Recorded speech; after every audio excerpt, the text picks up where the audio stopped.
all that. So it just gives your opponent a different look than the traditional big lineup. And the closing five the other night is the same five that will start the game tonight. Again, Brunson, McBride, Bridges, Anunoby, and Towns playing the most of the fourth quarter in crunch time against the Cavaliers. And that includes Brunson, of course, who had 23 points and 5 assists. Played 34 minutes, and the Knicks got some good production in the backcourt off of the bench. McBride played 26 minutes, Landry Shamet 14 minutes, Jordan Clarkson 13, and Tyler Kolek 14 effective minutes as the backup point guard, 7 points, 2 assists, all leading to Brunson having, at least on opening night, a lighter workload than he grew accustomed to last season, playing 34 minutes, something that he spoke about afterwards. It's different, but at the same time, I averaged, 35 minutes last year. I played 34-23. We're going to harp on this idea of the minutes, stuff like that, but regardless, we have a lot of players on this team that can make plays and play well, and I think the best thing about it is going out there and doing it when your number's called and being ready. Guys are going to be ready, guys are going to be ready to go, and us as teammates got to give each other confidence regardless of who's in there. Now, while the Knicks won their season opener, it was a tough loss for the Celtics in theirs, 117-116, losing to the 76ers, a game in which rookie VJ Edgecombe scored 34 points for the 76ers. Jaylen Brown had 25 to lead Boston, and so did Derek White. So they come in 0-1. What does Mike Brown see from the Celtics? They're still a really good team. They have guys that experience winning a championship on their team. They have a championship coach over there that knows how to get it done. They've played without certain pieces on their roster before, and they're going to play hard. They're going to share the ball. They're going to shoot a lot of threes. It's still a really good team at the end of the day that's extremely well coached. That championship coach is Joe Mazzulla, who led the Celtics to the title 2 seasons ago. How does he think this Knicks team is different? They run a couple of different actions. Just their cutting, their ability to move without the basketball and create gaps, with their pick and roll cutting as the pick and roll is going on. Do a good job of that. But they got a great team, great individuals. And so it'll be a fun challenge tonight. But, obviously they're a well-coached team and they got a lot of talent. Now, just before the start of the season, quite a bit was made around these parts of former Knicks head coach Tom Thibodeau visiting, among other training camp sites, the Boston Celtics and chatting with some of the players, sharing some ideas with the coaching staff. Obviously, Tibbs and the Knicks eliminated the Celtics from the playoffs last year, and the Celtics remain one of the Knicks' chief rivals in the Eastern Conference. Mazzulla was asked about Tom Thibodeau appearing in the Celtics building. Yeah, again, he coached Celtics in 2008, been around there, had a championship coach, championship identity. He's been around a long time, coached a lot of great players, multiple stops. So it's helped me in my career and really grateful just for the wisdom and the experience that he has. And, he's a smart guy, loves coaching. Time now for movement in the Eastern Conference, presented by Total Ortho and Sports Medicine. Well, coming into tonight, 7 teams in the Eastern Conference have started off 1-0. In addition to the Knicks, the 76ers, the Bulls, the Magic, the Hornets, the Bucks, and the Toronto Raptors. That was movement in the Eastern Conference, presented by Total Ortho and Sports Medicine. Total Ortho Express has 4 Long Island locations and provides immediate walk-in orthopedic care from highly awarded specialists and surgeons instead of waiting in an emergency room or a general urgent care. Learn more at TotalOrthoExpress.com. Coming up next on New York Knicks Game Night, we head to Madison Square Garden and are joined by Monica McNutt with her thoughts on the matchup tonight and keys to the Knicks against the Boston Celtics. I'm Pat O'Keefe, and you're listening to New York Knicks basketball on ESPN New York and the MSG Radio Network.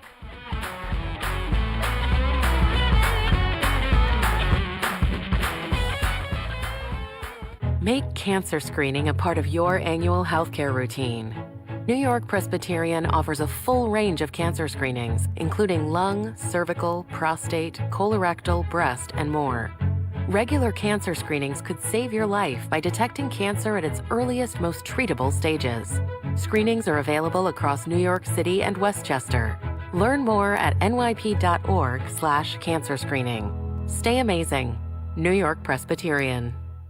If you've been injured in an accident that wasn't your fault, then you need a lawyer who knows New York's unique personal injury and workers' compensation laws. At the Parisman Firm, they have decades of experience handling all types of accident cases and a proven track record of delivering huge results. Their team has already recovered nearly $1 billion for injured New Yorkers. From construction to car accidents and slips and falls, they've got you covered. Call the Parisman Firm now at 718-WORKERS, where your case is their cause. Get the justice you deserve today. Attention Knicks fans! Looking for infusion care that puts you first? ThriveWell Infusion specializes in delivering cutting-edge therapies for rare diseases and autoimmune conditions like rheumatoid arthritis and multiple sclerosis. Trusted by physicians across specialties, ThriveWell offers private state-of-the-art infusion suites and slam-dunk treatment from their highly trained medical team. From New York to New Jersey and across Long Island, experience care, comfort, convenience, and compassion like never before at a ThriveWell location near you. Find out more at ThriveWellInfusion.com. That's ThriveWellInfusion.com. Saving lives drip by drip. A Progressive Home and Auto Bundle can protect you round the clock, but we can't protect you from those painful moments in sports. Holding. Defense. The ref totally blew that call. Oh, I'm sure he'll make the right call next time. It's too late. It cost us the game. Well, it's just one game. That loss eliminated us from the playoffs. Oh, the playoffs are on so late. Now you'll be well rested. Okay, I need you to stop talking now. Well, at least your home and auto are protected with a bundle from Progressive. Progressive Casualty Insurance Company affiliates and other insurers. Not available in all states or situations. And we are back here on New York Knicks game night as the Knicks are wrapping up their mini two-game homestand to begin the season against the Boston Celtics. Monica McNutt on the call tonight along with Tyler Murray. Monica joining me now from Madison Square Garden. It was an impressive performance on Wednesday night, Monica, against a quality opponent, albeit both teams a little shorthanded. What were some of the encouraging signs for you coming out of that win against Cleveland?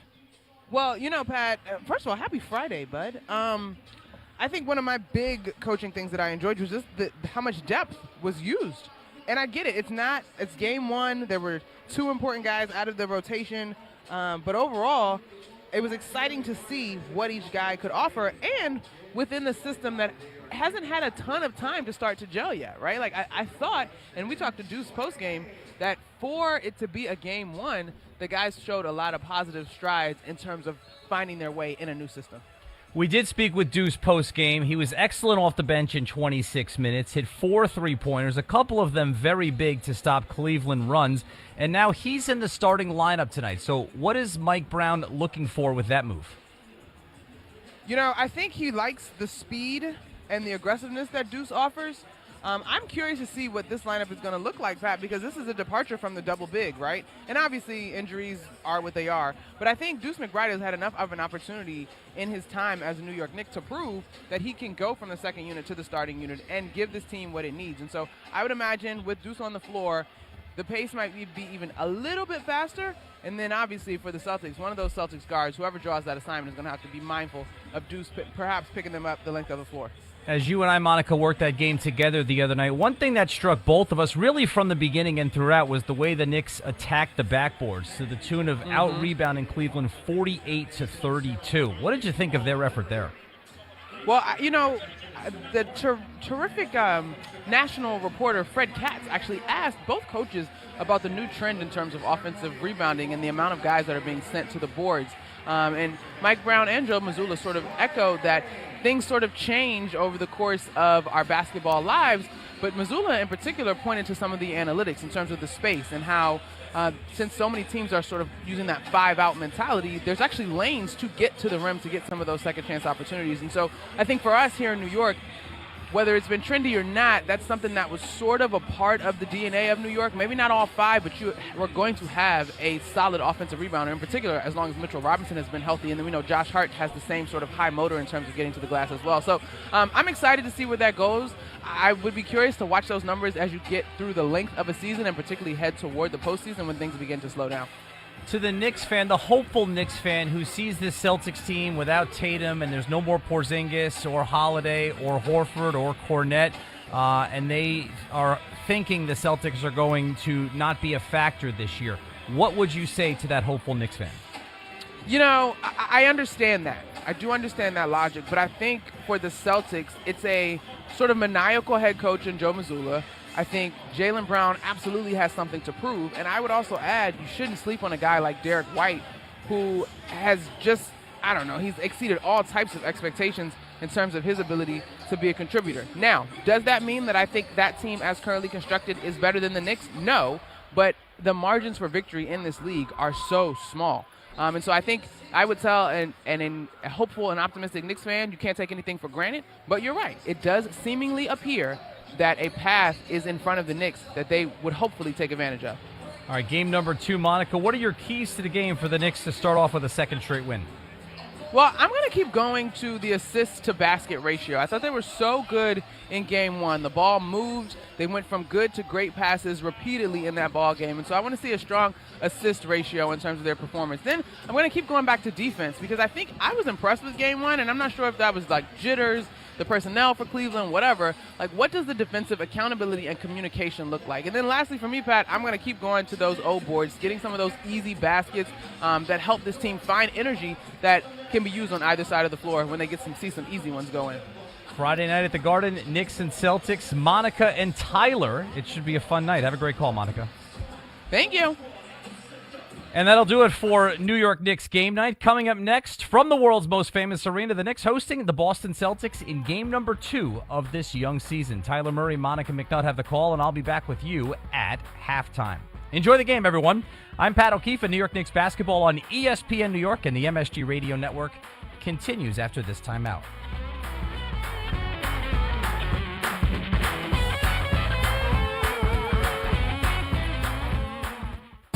This has been the New York Knicks pregame show. Get ready. New York Knicks basketball is coming right up.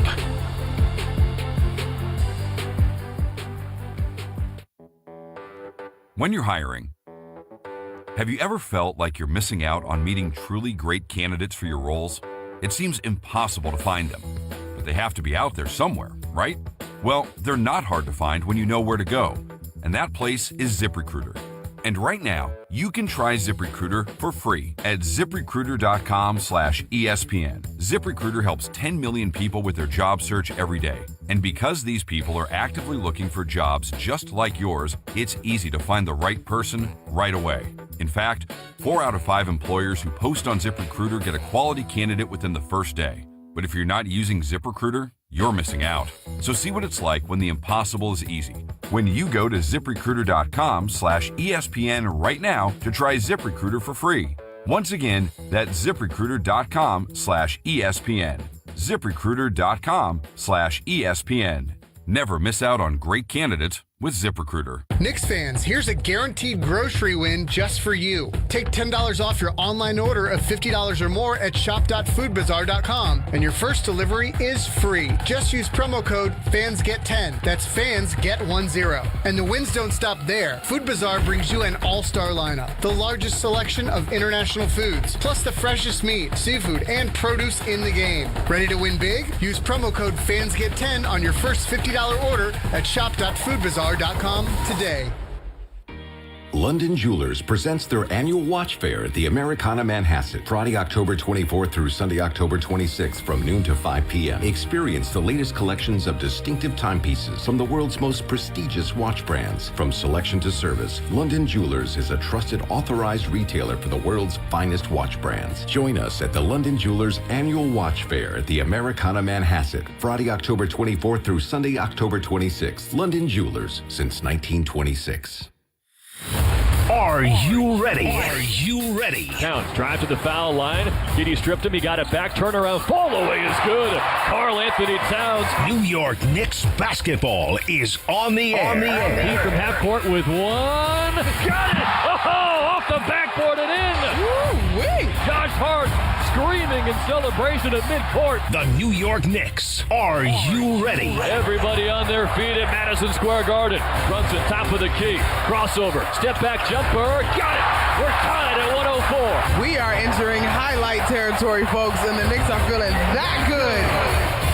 Knicks basketball starts right now. Now, here's Monica McNutt, and with the play-by-play, here's Tyler Murray on the MSG Radio Network.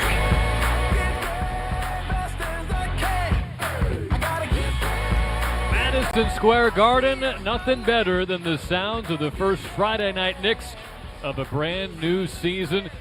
And not just Knicks Celtics are headline events here tonight. It's a big day for Monica McNutt. Happy birthday, partner. Oh, partner. I didn't know you were going to open with that, but thank you. I didn't have much else to say, but I'm glad that I get to sit next to you for another exciting season of Knicks basketball. Oh, yes. Welcome back to the radio, bud. Wonderful job by Pat O'Keefe, as always. He will be our ace in the hole throughout this season, stepping in on the radio play-by-play dozens of times, thankfully, throughout this campaign. And Monica got off to quite an impressive start on Wednesday against Cleveland. I think coming into that game, you could argue not a big deal if they lost because they're working on a new system. They didn't have Josh Hart nor Mitchell Robinson. But if they found a way to win the game, you'd have some pretty good vibes heading into this matchup with the Celtics, and it was the latter. Not only did the Knicks beat the Cavs, they look good doing it, implementing a whole lot of what we've heard about from Mike Brown and his fast-paced, spread the floor, shoot the three offense. Do you think it's do you agree with Mike Brown that there was still more he could see improve, but obviously a good start to the year? Absolutely. Okay. I think two things can coexist. It was a good start. I particularly loved what we heard from Deuce McBride post-game in terms of feeling like the system is starting to come together. But I will echo what I said at the end of that broadcast, Tyler, after Pat did a great job of calling the dunk or the three-point shot by OG Anunoby late in that ball game. We have heard the refrain, trusting the offense and trusting one another throughout the preseason. And so that is going to continue to take some time. I will say I liked the way that the Knicks responded to various runs in Game 1, but I would not call that game a lot of early season adversity yet either. And that's when you really get to understand how deep is your trust. It was rookie Tyrese Proctor who hit a go-ahead jump shot for the Cavs on the opening possession of the fourth quarter here on Wednesday. But from there, the Knicks scored 14 unanswered points, and they never rescinded the lead. Feels like a big night here at Madison Square Garden. Because it is. It's the debut of a new national broadcast partner. So we're happy to be your only local call for Knicks fans in the building this evening. And Paul Pierce is here, Monica. The last time I heard from Paul Pierce, he was walking to work out in California because he said if the Celtics lost Game 2 to the Knicks in the second round last year, he would barefoot walk to work. You are absolutely right, partner. Now, do you have any inside information on if he actually did it? Because there was footage of him walking during certain parts of what would be a 6-hour walk into the Fox Sports studios, but a lot of people thought he just kind of filmed it in snippets along the way while getting driven most of the journey. I actually am not mad at that, if that is what he did. It's kind of a good idea, right? But the truth may have fabricated making good on that particular bet. Let's get to the referees, brought to you by Dime Community Bank. It is James Capers, Eric Dalen, and Shea Flores this evening.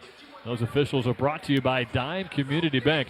Dime Community Bank's new branch is now open at Madison and 37th Street, right in the heart of Manhattan.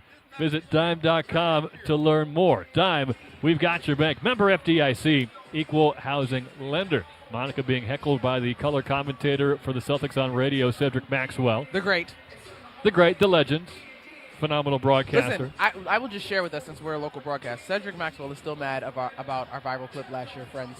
When I punched Tyler, I didn't punch you. I punched my fist in the air and grabbed Tyler and was very enthusiastic. And Cedric Maxwell tells me that I need to be professional.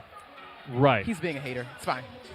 I'm choosing to not comment on the situation, but we love Max, and we love your passion and energy above any other, Monica, as she celebrates her birthday here this evening. We'll see if the Knicks can deliver a W.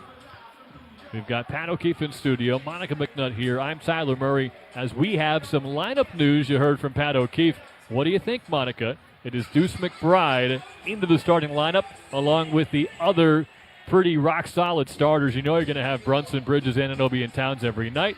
But even with Josh Hart available and Mitchell Robinson not, it will be Deuce McBride starting at shooting guard. I do think we're going to see a lot of things that might cause fans to tilt their head a little bit trying to understand. But we're early in the season, and Mike Brown has talked about being a collaborative head coach, has talked about trying different things. Even in today's pregame press conference, he talked about his time in Golden State when the 15th man would just be called up for the sake of it. But to answer your question, Deuce McBride started in 10 games last season and averaged 14 points, 5.3 assists in 35 minutes in those games. So I'm quite all right with him jumping into the starting lineup here in Game 2 of this fresh young season. 9 of the first 12 games this season are at home for the Knicks, including 2 marquee matchups. They proved a lot beating Cleveland on Wednesday, and now we'll see if they can follow it up here against the champions from 2 years ago, the Boston Celtics. Welcome to Madison Square Garden, the world's most famous arena. Tonight's matchup features the Boston Celtics and your New York Knicks. And now, if you are able, please rise, remove your caps here to present our nation's colors. Please welcome the Fire Department of New York. And here to perform the Star-Spangled Banner, you've heard him around New York City in the subways and on most iconic stages. Please welcome the winner of your New York Knicks inaugural That's New York Talent competition, trumpet virtuoso, Ego.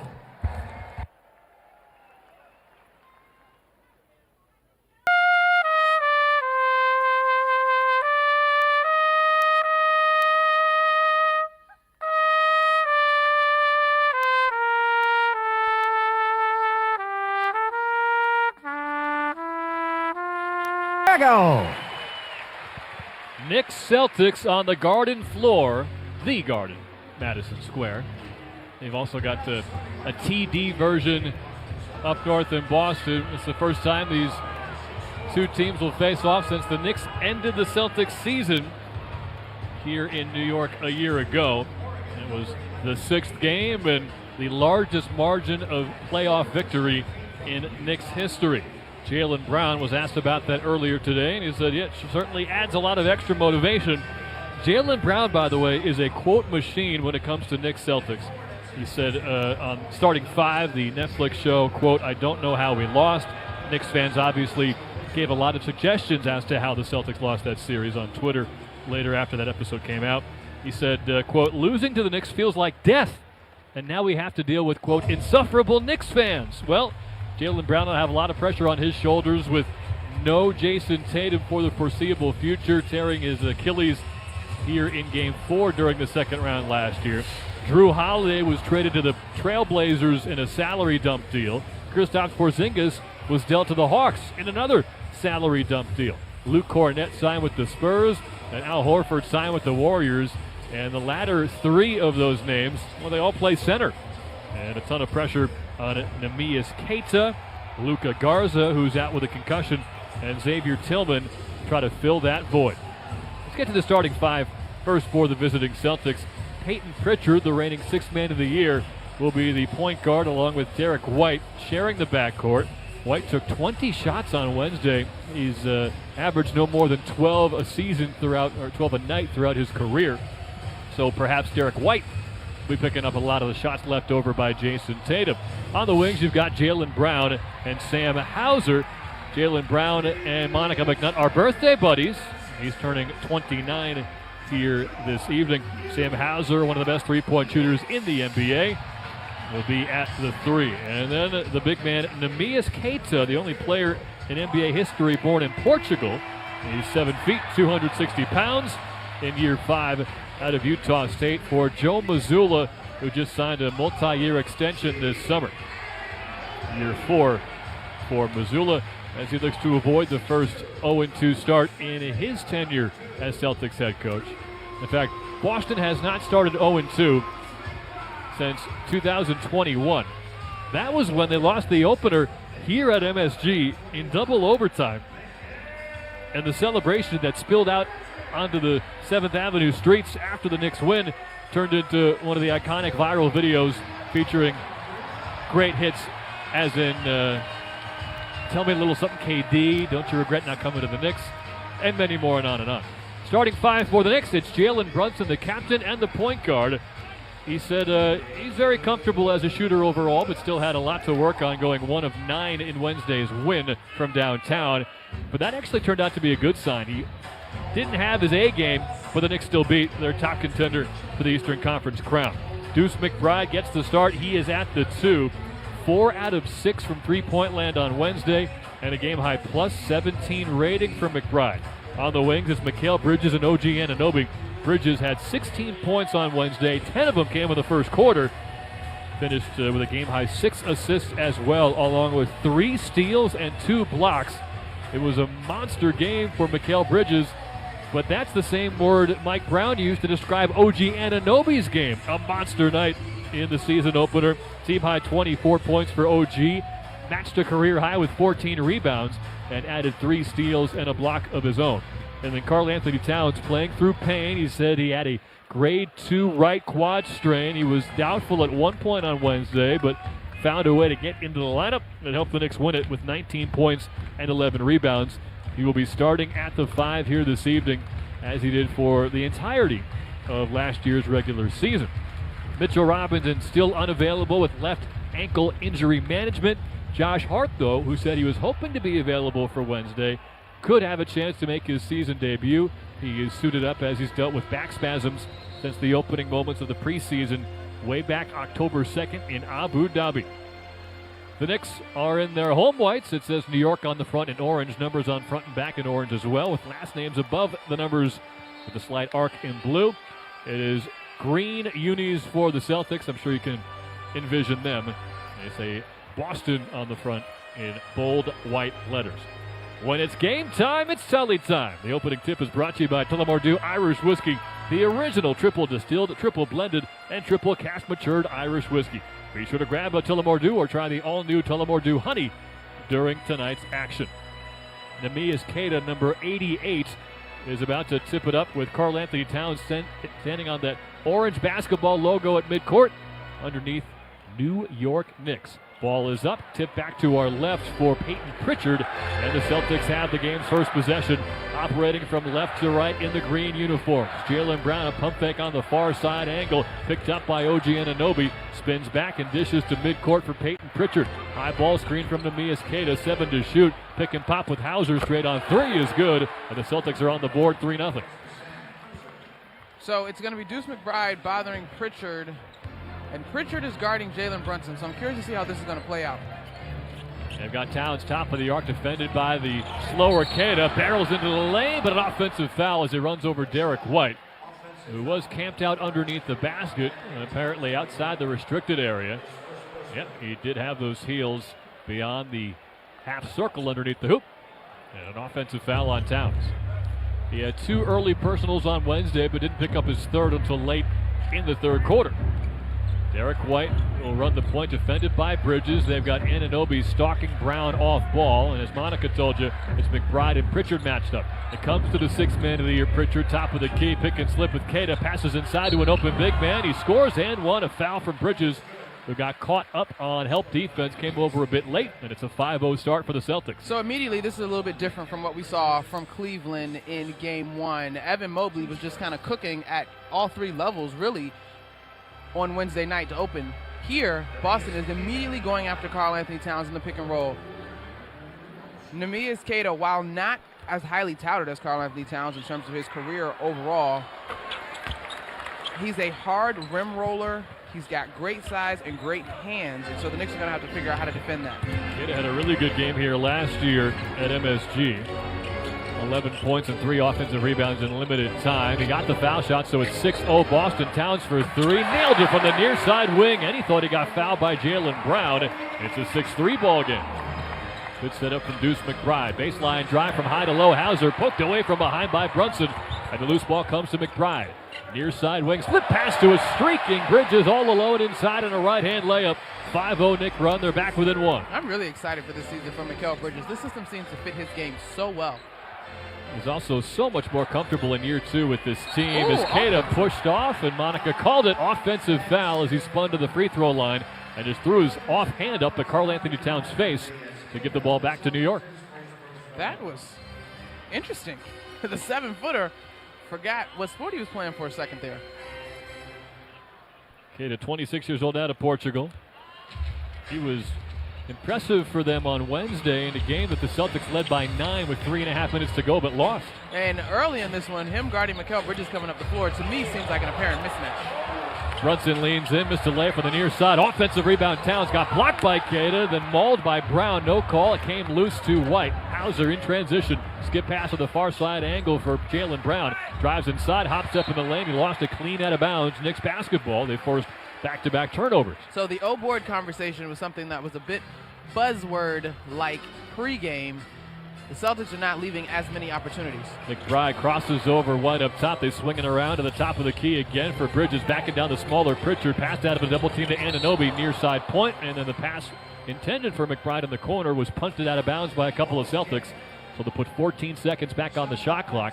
Celtics by 1, 9:40 to go in the first. Slightly delayed recognition there by OG Anunoby. Sam Hauser left Anunoby and forced the defense to rotate because he tried to pick the ball away from Mikal Bridges, who was backing down Pritchard at the free throw line. That pass, if it had gotten to McBride, would have been an open three.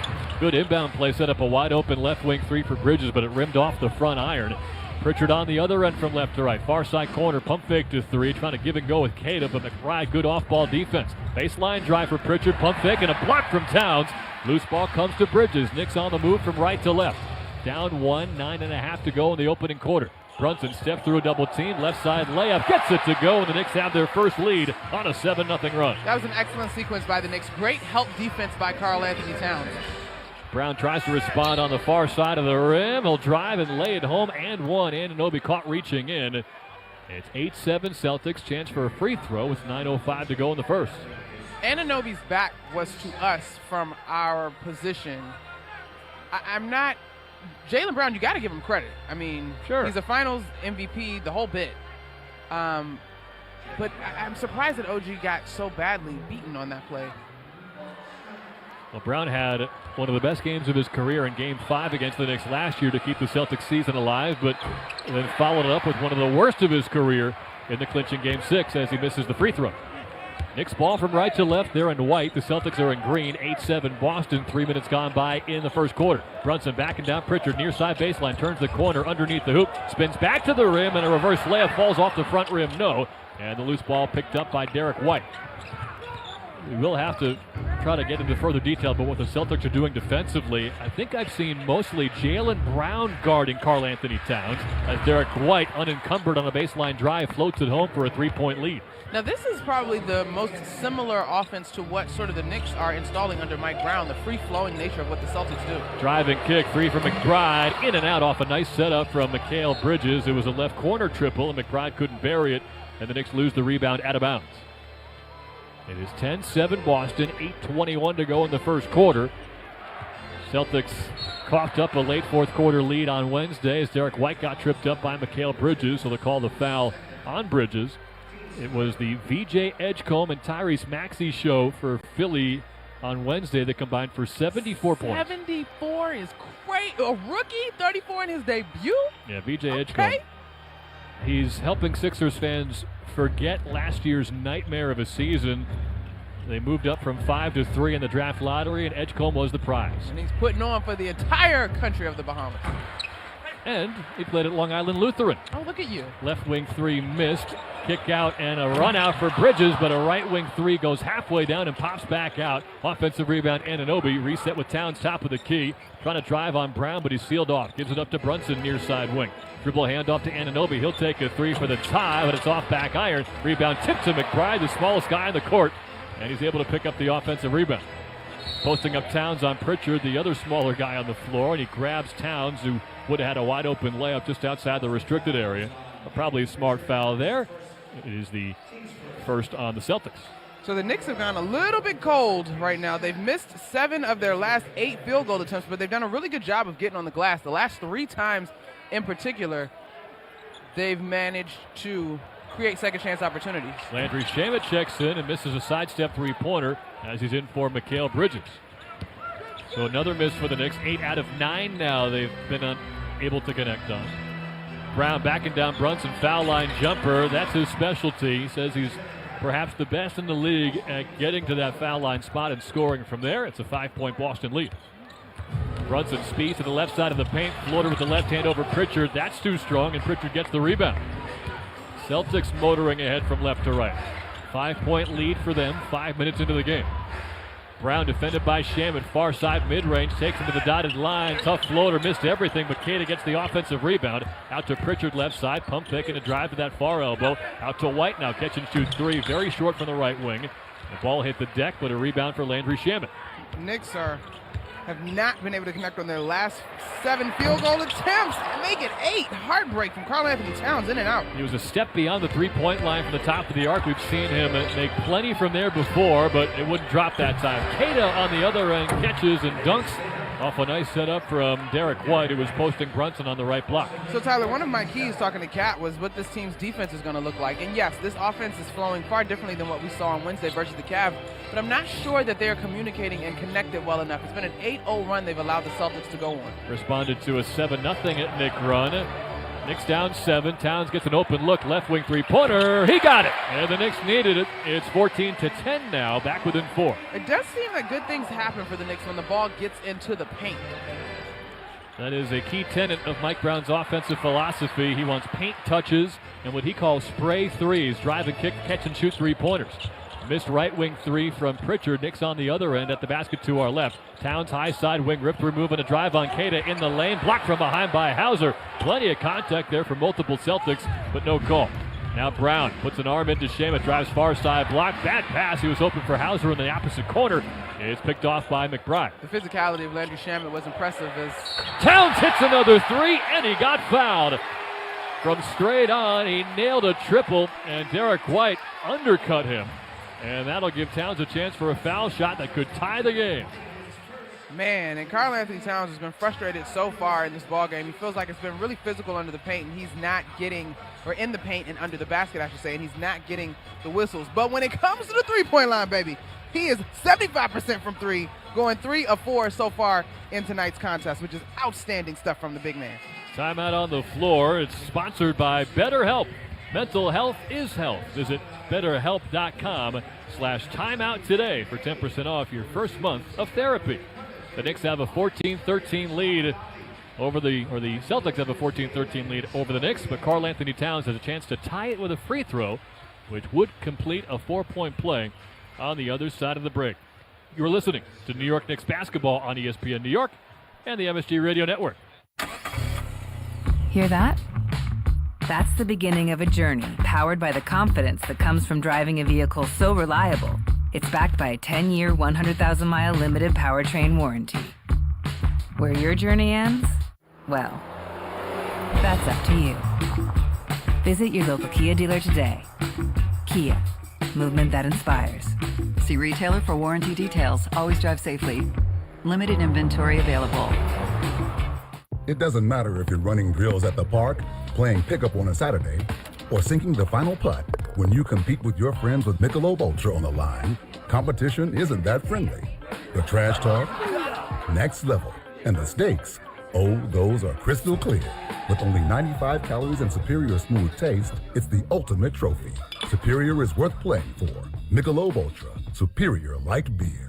Enjoy responsibly. Copyright 2025, Anheuser-Busch Michelob Ultra Light Beer, St. Louis, Missouri. For over 160 years, businesses from Montauk to Manhattan and beyond have trusted Dime Community Bank for all of their banking needs. Their cutting-edge digital tools let you manage your accounts, monitor cash flow, and make payments on your schedule. Whether you're at the office, on the road, or working late, you'll have secure access to everything you need right at your fingertips. Wherever your business takes you, they've got your bank. Ready to experience banking that moves at the speed of your business? Visit dime.com to learn more. Member FDIC, Equal Housing Lender. Serving contractors, builders, and homeowners in the tri-state area since 1987, Brooklyn Window & Door is New York City's largest stocking dealer of quality Andersen window and doors. The professionals at Brooklyn Window & Door will help solve any of your window replacement needs or applications. Visit Brooklyn Window & Door's award-winning showroom to see the complete Andersen product line, including the 400, 100, A&E series. Andersen, built, backed, and serviced like no other window. Visit Brooklyn Window & Door at 185 30th Street in Brooklyn or call 718-WINDOWS. Karl Anthony Towns is 3 of 4 from downtown. His teammates a combined 0 for 5. But with a chance at a 4-point play, Towns can hit a free throw at the basket to our left and tie this game at 14 with 5:32 to go in the opening quarter. Before he takes the foul shot, let's pause 10 seconds to allow stations to identify themselves on ESPN New York and the MSG Radio Network. Hey, this is Jalen Brunson. Jalen Brunson for 3. And this is your home for New York Knicks basketball. This is 880 ESPN. WHSQ and WCBS-FM HD2, New York. With the birthday girl, Monica McNutt, I'm Tyler Murray. Our producer is Ray Santiago. Chris Majkowski, our esteemed engineer, and Pat O'Keefe will have your halftime and post-game coverage. Madge, by the way, hit a huge milestone this summer. It's our chance to congratulate him now. What we got? He engineered 5,000 consecutive New York Mets games on radio. Oh! Towns missed the free throw. Brunson stole the rebound from Chris Boucher, but he was stepping on the left baseline. Shout out to you, Madge. That is a mark of dedication, bud.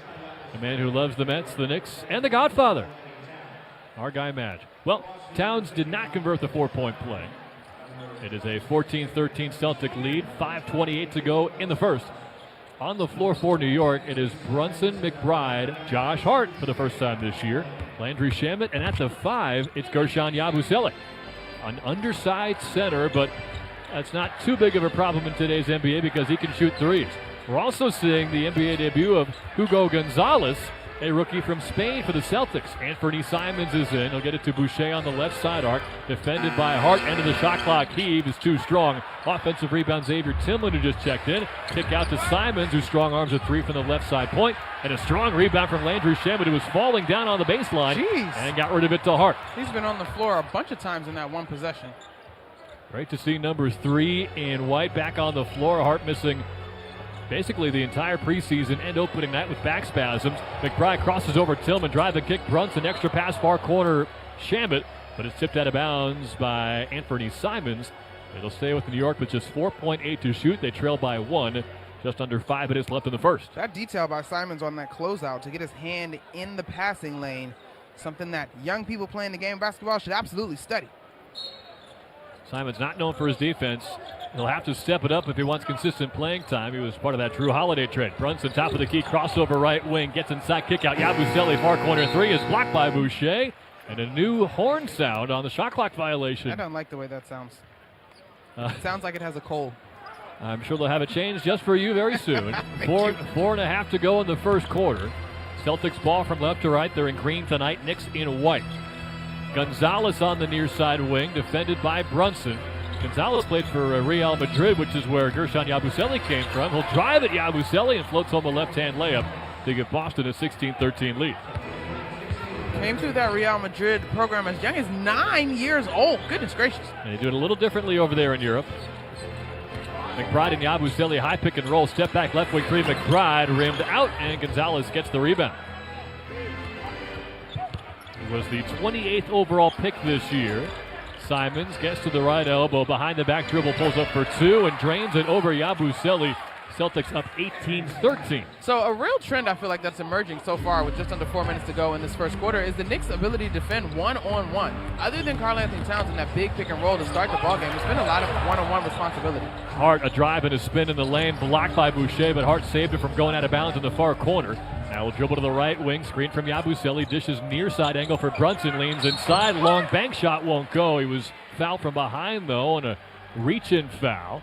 And he'll get to the free throw line where he got a ton of points on Wednesday. He was 12 of 13 from the stripe against Cleveland. I was surprised when he missed the one. I think he was 9 of 9 and then missed. I can't remember exactly, but I know he was definitely 9 of 9 at one point.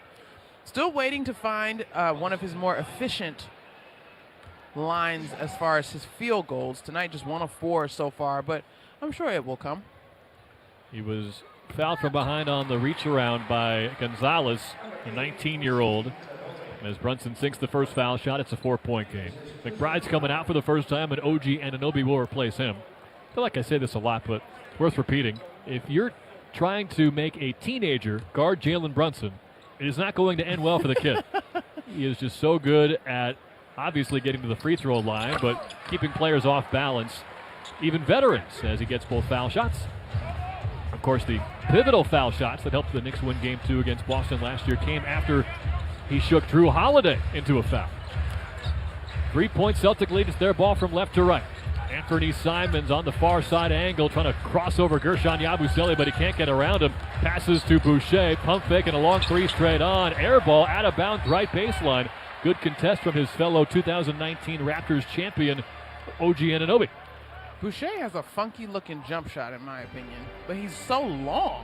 It's easy for you to say after an air ball, but yes, I mean, that did not it look could great. have looked beautiful and been an air ball, and I'd be like, he's got a beautiful jump shot. Actually, that's a good point.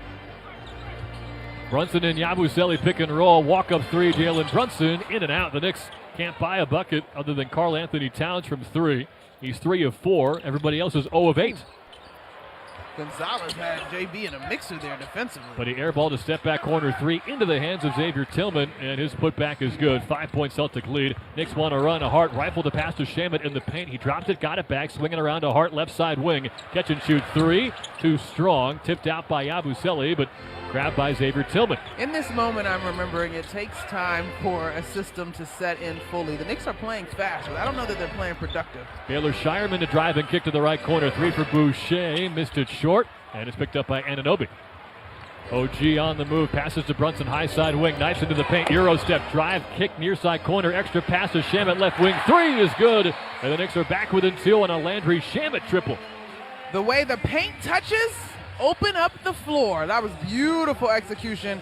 Credit OG Anunoby ripping that ball out of the rim on the defensive rebound and getting it out of his hands. If my memory holds, that was a 3-point basket with less than 6 dribbles of offense.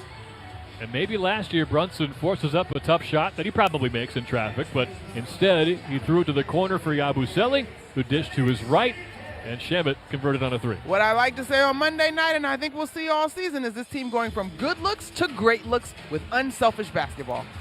Timeout on the floor, sponsored by BetterHelp. Mental health is health. Visit BetterHelp.com/timeout today for 10% off your first month of therapy. Celtics 20, Knicks 18. We'll have the final 2 minutes of the first quarter for you in just a bit. New York Knicks basketball on ESPN New York and the MSG Radio Network continues after this timeout. All your favorite NBA players are back, and DraftKings Sportsbook, an official sports betting partner of the NBA, is the place to bet on NBA stars this season. With more markets open for more of the game, DraftKings, the #1 sportsbook for live betting, is live when others aren't. New customers, bet just $5 and get 3 months of NBA League Pass. Plus, score $300 if your bet wins, paid in bonus bets. Download the DraftKings Sportsbook app and use code WHSQ. That's code WHSQ. Bet $5 and get 3 months of League Pass, plus get $300 in bonus bets if your bet wins. In partnership with DraftKings. The crown is yours. Gambling problem? Call 877-8-HOPE-NY or text HOPE-NY 467-369. 21 and over. New York only. Eligibility and restrictions apply. Bet must win to receive bonus bets which expire in 7 days. Minimum odds required. NBA League Pass auto renews until canceled. Additional terms at dkng.co/audio. Limited time offer.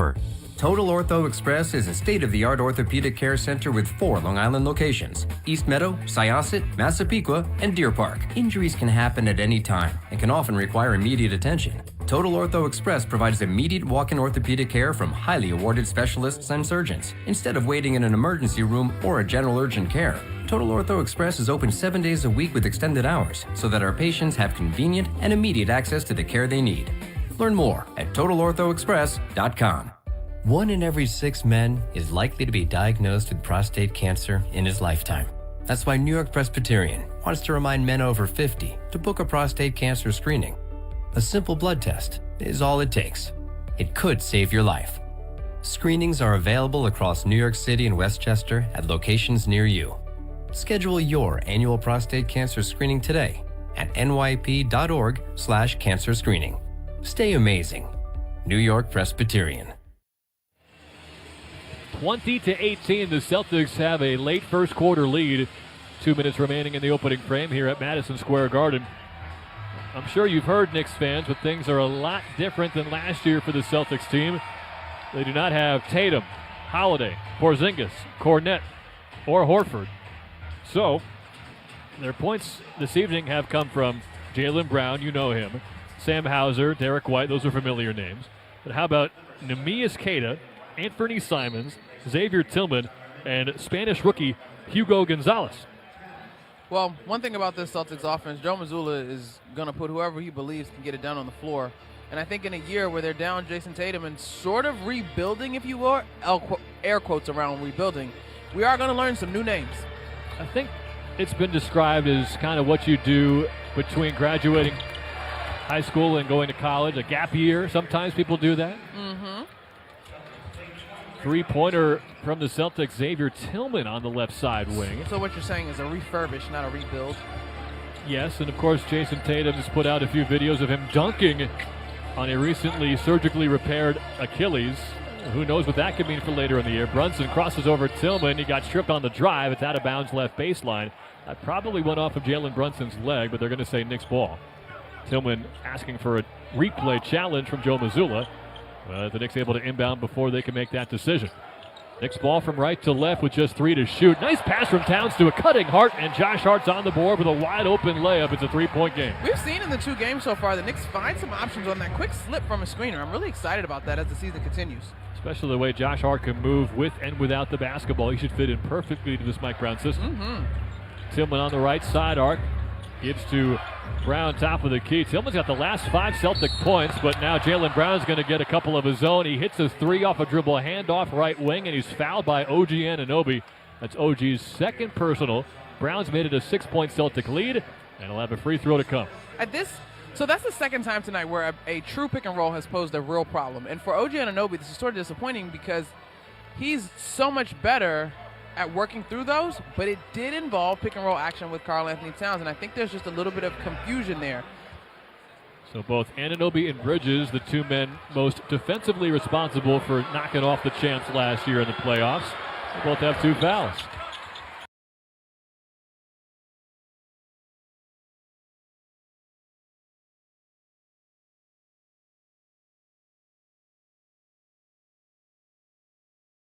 Free throw good for Brown. Inbounds play, both Boucher and Gonzalez. Ultimately, it's Gonzalez who is shuffling his feet trying to stay in front of 11. I figure they're doing whatever they can to slow down the Knicks. Played a very high pace compared to last year. Brunson has Simons on him at the foul line, spins, gets to his left hand, and rings in a jumper from the far side elbow. It's a 5-point game again. That's just JB's second field goal, but he got to his spot with patience. He's 2 for 6 from the field. Brown drive to the foul line, dishes left, 3 from the wing. Simons rips the net. It's 30-22. Boston, 15 seconds left in the first. Shot clock is off. Jaylen Brown, a team-high 8 points. Towns has 9 to lead all scorers, all on 3-pointers. Brunson with 5, right wing for Hart.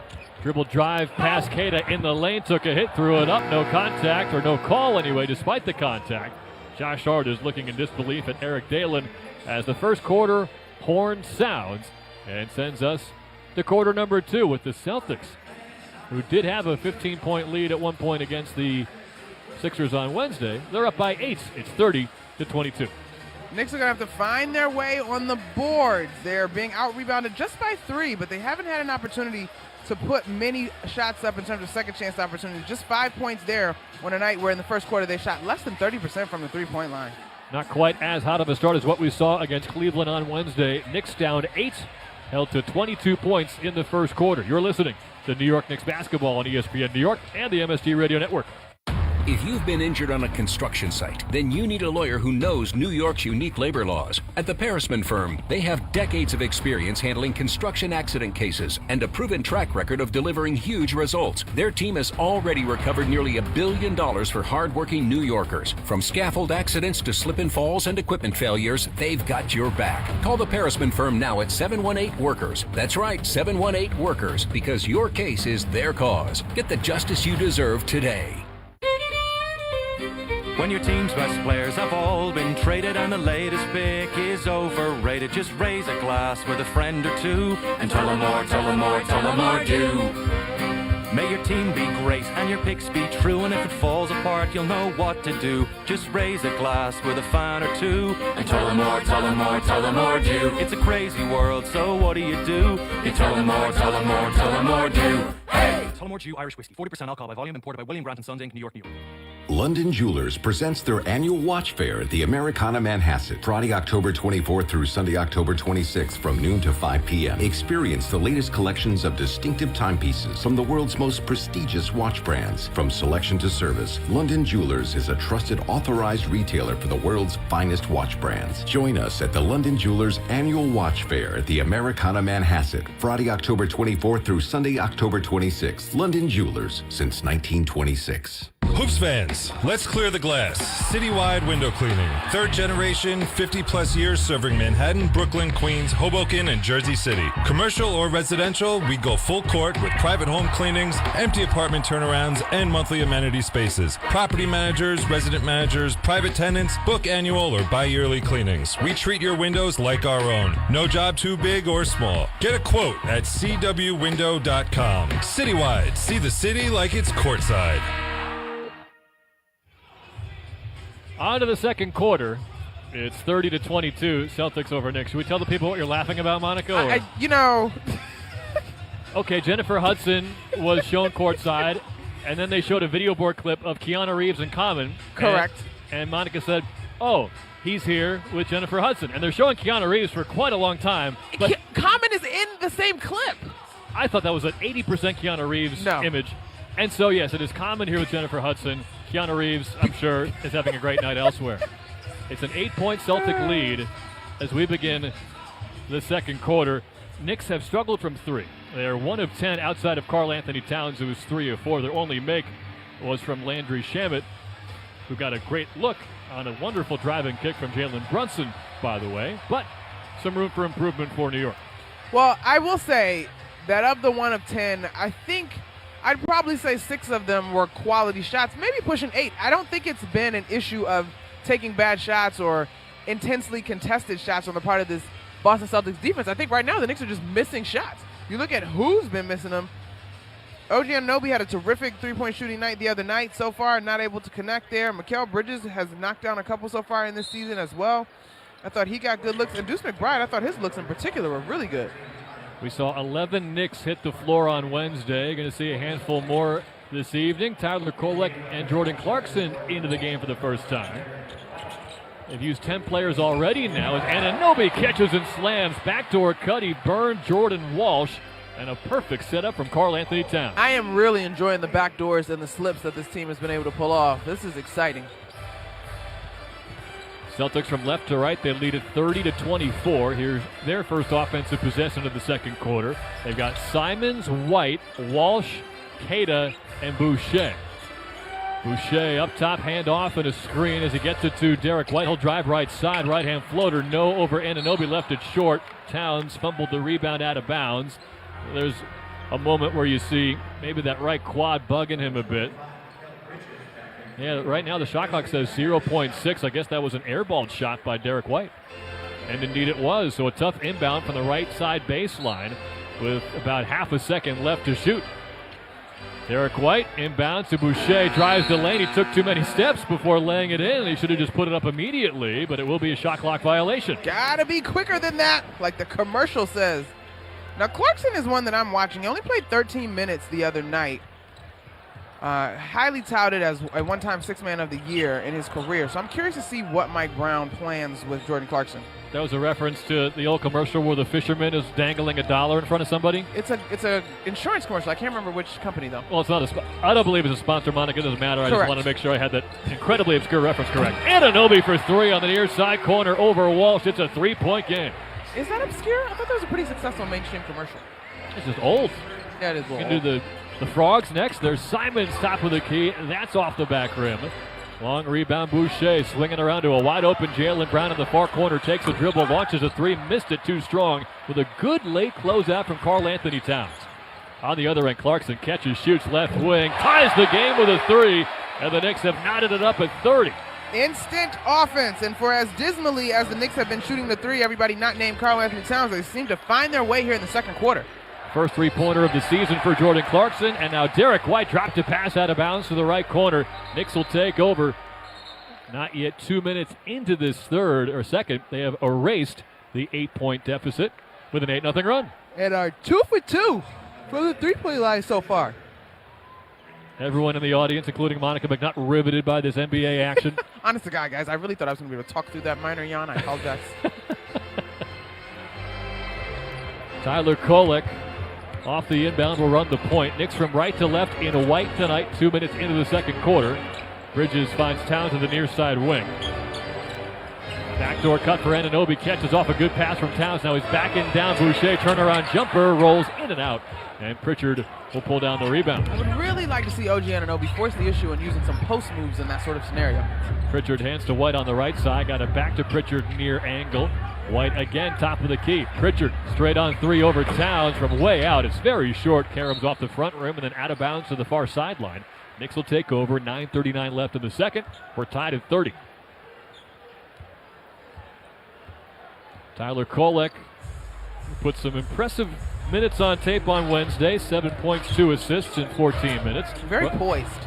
At the foul line now. Dishes near side corner. Wide open three for Bridges. Knicks take the lead. It's their first advantage since it was 7-6. Joe Mazzulla calls timeout and starts yelling at somebody. He has watched this 30-22 lead turned into a 33-30 New York advantage and 11-0 run. Powered by 3 3-pointers. The Knicks are 3 for 3 so far in this second quarter, and they've come from 3 different guys. And so we are again continuing to see the byproduct of going deeper into the bench, letting different guys have an opportunity, and the pace of play with this young season. Remember, it was just Karl Anthony Towns, 3 for 4 from downtown, while the rest of the squad was 1 of 10. Since then, they've combined for a nice 3 out of 7 from long range. Knicks by 3, timeout Boston, 9:23 remaining in the second quarter. New York Knicks basketball on ESPN New York and the MSG Radio Network continues after this timeout. Knicks fans, here's a guaranteed grocery win just for you. Take $10 off your online order of $50 or more at shop.foodbazaar.com, and your first delivery is free. Just use promo code FANSGET10. That's FANSGET10. And the wins don't stop there. Food Bazaar brings you an all-star lineup, the largest selection of international foods, plus the freshest meat, seafood, and produce in the game. Ready to win big? Use promo code FANSGET10 on your first $50 order at shop.foodbazaar.com today. Finding great candidates to hire can be like, well, trying to find a needle in a haystack. Sure, you can post your job to some job board, but then all you can do is hope the right person comes along, which is why you should try ZipRecruiter for free at ZipRecruiter.com/ESPN. ZipRecruiter doesn't depend on candidates finding you. It finds them for you. Its powerful technology identifies people with the right experience and actively invites them to apply to your job. You get qualified candidates fast. So while other companies might deliver a lot of hay, ZipRecruiter finds you what you're looking for. The needle in the haystack. See why 4 out of 5 employers who post a job on ZipRecruiter get a quality candidate within the first day. ZipRecruiter, the smartest way to hire. And right now, you can try ZipRecruiter for free. That's right, free. At ZipRecruiter.com/ESPN. That's ZipRecruiter.com/ESPN. ZipRecruiter.com/ESPN. Serving contractors, builders, and homeowners in the tri-state area since 1987, Brooklyn Window & Door is New York City's largest stocking dealer of quality Andersen window and doors. The professionals at Brooklyn Window & Door will help solve any of your window replacement needs or applications. Visit Brooklyn Window & Door's award-winning showroom to see the complete Andersen product line, including the 400, 100, A&E series. Andersen, built, backed, and serviced like no other window. Visit Brooklyn Window & Door at 185 30th Street in Brooklyn or call 718-WINDOWS. Knicks 33, Celtics 30, with 9:23 to go in the second. That Knicks timeout was brought to you by BetterHelp. Mental health is health. Visit BetterHelp.com/timeout today for 10% off your first month of therapy. Monica, I undersold the Knicks three-point shooting in the second quarter. They're 3 of 3 from downtown. I said 3 of 7 as part of a 4 for 5 start to the second quarter, and an 11-0 run has given them a 3-point lead.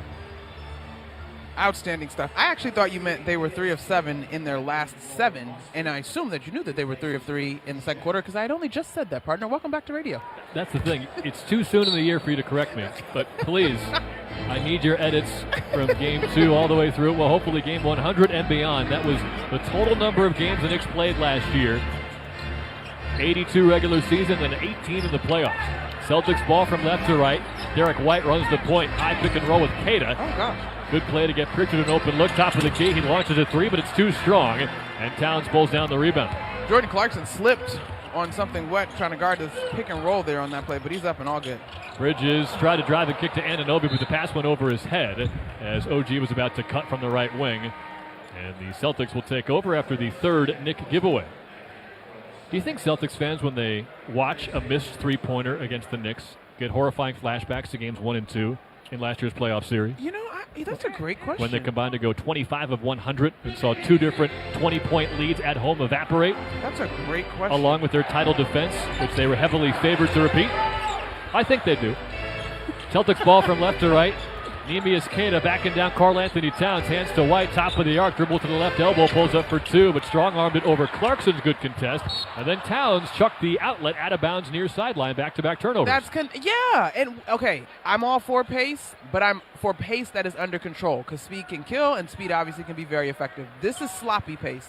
These guys got to settle down a little bit. Celtics possession again. They're in the Kelly green uniforms against the white and orange of New York. Sam Hauser, left wing, catch and shoot three. Rainbowed it in. That's their first make of the quarter. And it stops an 11-0 Knick run to tie the game at 33. Knicks defense was doing a solid job prior to that basket. The Celtics have been 0 of 6. 8:17 remains in the opening half. Anunoby has it at midcourt. Out there with Kolek, Clarkson, Bridges, and Towns, who has the ball now with an near side wing. Takes a dribble, forced to pass inside to Anunoby. Tipped back to Towns by White. He'll attack the rim, and tough roll on the bank shot wouldn't go. And it's Celtic ball the other way. Pritchard on the right wing. Hesitates and then had a pass tipped out of bounds by Kolek. Comes to the near sideline with 7:56 on the game clock. They should take some time off the shot clock, though. That's a really great defensive effort by Tyler Kolek, closing out on Pritchard, who is very capable as a three-point shooter. We know last year he had a bunch of those deep ones going into half, but his closeout was disruptive in terms of that pass that was going to the corner. Mike Brown said after Wednesday's game, we need Kolek to stick his nose in there defensively, and he did that in his 14 effective minutes. Towns is coming out. Yabusele is in. So Kolek, Clarkson, Bridges, Anunoby, and Yabusele with Deuce McBride now heading to the scorer's table. Tie game, early second quarter. Driving kick from Simons, far side, wide open corner three. Derek White splashes it through in front of his bench. And the Celtics have a 3-point lead on a 6-0 run. Derek White just killed the Knicks last year. He sure shot did. 54% from three against them in the regular season. On his career, he shot 46% from the Knicks, so you got to find that guy. Anunoby crosses Hauser in the lane. Pump fake. Now he goes up, took a hit, missed the shot, but two free throws to come. Trying to cut into a 3-point deficit. So just really quickly, because you and I, we got great stats on Derek White. I want to go back to that last possession because at the top of the key, you had a double screen happening, and OG Anunoby was responsible for guarding the ball, but it was two stacks behind him. So the floor was so heavily lopsided, loaded up toward the right, and Derek White is all alone in the corner. The help side person, rightfully so, has to draw into the paint. But you give a guy like that in the corner that kind of look, that is everything that the Celtics want to do in terms of knocking down threes. They led the NBA last year, taking 48 three-pointers a night. Boston had 6 more than any other team on average. And the rest of the league is trying to catch up, including the Knicks, who shot just 34 a game a season ago. That was bottom 5 in the league. Mike Brown wants to see 40 a game now. By count. But the Knicks were quality in terms of their percentage. That's right. They were 37% in terms of making their threes, which was top 10. Top 10, yep. That was 8 for the season. Anunoby got both foul shots, so he's got 7 points. Knicks back within 1. Derek White off the dribble, 3 left wing. Very short rebound, Yabusele. You mentioned those 7 points for OG Anunoby. All have come here in the second quarter as well. Kolek slip pass, left side mid-range. Yabusele drives, kicks, far corner. Clarkson jumped to catch it, came back down, then took a 3 from the corner. Missed very short. Mike Brown hopping around on the sideline. He wanted a foul on Simons. On the other end, White rejected at the rim by Mikal Bridges. And then on the rebound, White grabbed Bridges from behind. And the initial call is a foul on Derek White. Celtics wanted a jump ball, but it seems like they caught a break with the no call on what should have been 3 free throws for Clarkson. Yeah, definitely that. Thanks, partner. You're welcome. It's a great observation on your part. Knicks ball from right to left. It is Kolek, Bridges, McBride into the game. Clarkson and Yabusele, small lineup out there. Pick and roll, Yabusele and Kolek drives down the lane. Lefty scoop, layup is good. Tyler Kolek's on the board, and the Knicks have a 1-point lead. Kolek's timing is just offbeat enough that Queta is late on that block, but he was right there. Really bold play by the smaller guard. That ends the 6-0 Celtic run. Clarkson defending White, near side angle, back to midcourt for Sam Hauser. He's got Kolek on him.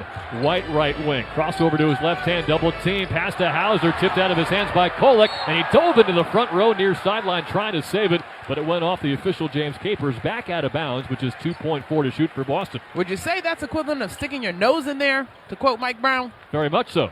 Like the effort that Kolek is playing with. And Ariel Hukporti is another guy who I thought played with terrific energy and effort in game one. Obviously not getting the opportunity to hit the floor tonight. Hukporti, that is. Queta from the top of the arc, kind of forced up a tough floater into the shot clock. It clangs off the heel. Rebound McBride. Approaching the midway point in the second quarter. Knicks ball from right to left. They lead by 1. Clarkson catches left wing, turns the corner, drives, reverse layup short. Offensive rebound, Yabusele. And he got clocked from behind, which will be the 3rd team foul from Boston in this quarter. That's Derek White's 3rd foul. boards, a little bit less of a theme tonight compared to Wednesday night. Well, maybe we're right on track. The Knicks finished with 9 boards Wednesday night. They've got 6 so far in this one. They did have 4 very early on, and then it's sort of, that category dried up a bit. What you had to love about Wednesday was even without Josh Hart and Mitchell Robinson, 2 of your best rebounders perhaps in their positions, the Knicks out-rebounded the Cavs 48 to 32. Yeah. Of course, they've got a double big lineup most of the time with Mobley and Allen. As mentioned, that was the 3rd foul on Derek White. Tyler Kolek, left wing 3, brick, rebound, tipped by Yabusele again, and Clarkson gets the offensive rebound. So 3 possessions on this trip down the floor thanks to Yabusele, and now Clarkson goes into his spin. He's tripped up by Gonzalez at the far elbow, and that's called the 4th team foul on Boston. As much as this game has become global, and I am excited about that, and the All-Star game format, Team USA versus Team the World, or I'm not 100% sure what the names are going to be. It's not Team the World. I apologize. But the point is, Gonzalez is still a rookie in this league, and I think tonight the speed of some of the players that he's having to defend has gotten the better of him. Off the inbound, Yabusele drills a 3 from the top of the arc. Gershon Yabusele with a 3-pointer. It's a 4-point Knick lead. Beautiful ball movement for the Knicks, able to step right into rhythm and knock down that shot. Those are his first regular season points as a Knick. Kolek got barreled over on an offensive foul on a moving screen. Knicks will take over. It doesn't count as a team foul. If it did, it'd be free throws for the Knicks, but Queta just went running ahead to the left elbow and ran over Kolek on his way there. So that's back-to-back not great plays by Queta. He's too deep in the paint to contest on the Yabusele 3. And then a little basically out of control. Let's call it that. I don't know what he just did. Lost his footing. Knicks are on an extended 18-6 run. As Jalen Brunson checks back in, he's got the young Gonzalez defending him through a couple hip checks. Brunson keeps his dribble. Screen from Yabusele. Brunson far side mid-range out to McBride. Wing 3, no from the far end. Yabusele fights for another offensive rebound tip out. It is physical out there this evening. Brunson right wing drive, gets to the elbow, finds McBride. Far corner 3. Too strong. Rebound batted out of bounds. That should be Nick Ball, and it is.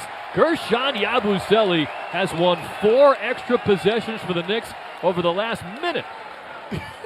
And poor Hugo Gonzalez is like a little ball in the ping pong machine, bouncing off between Jalen Brunson and Yabusele on these last couple of rebounds. Welcome to the Garden, kid. 19-year-old rookie from Spain. Inbound to Bridges, near side baseline, driving a wide open layup. I'll tell you, Monica, the inbound plays so far have looked really clean from Mike Brent. Yeah, they're really good. And I love, last year we knew this about Mikal Bridges as he comes up with the steal. 2-on-1 the other way, gets it to McBride, soars to the rim, missed the layup, but a foul on Pritchard. So free throws coming for Deuce. 6-point Knick lead, their largest, with just under 5 minutes to go before halftime.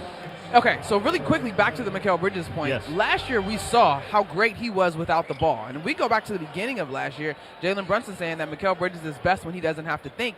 And we saw glimpses of that. But particularly in this series, partner, that you and I got to enjoy in the postseason last year, it was his defense, it was his timely scoring, sort of all the things that we've seen him have the opportunity to excel in so far in 2 games this season.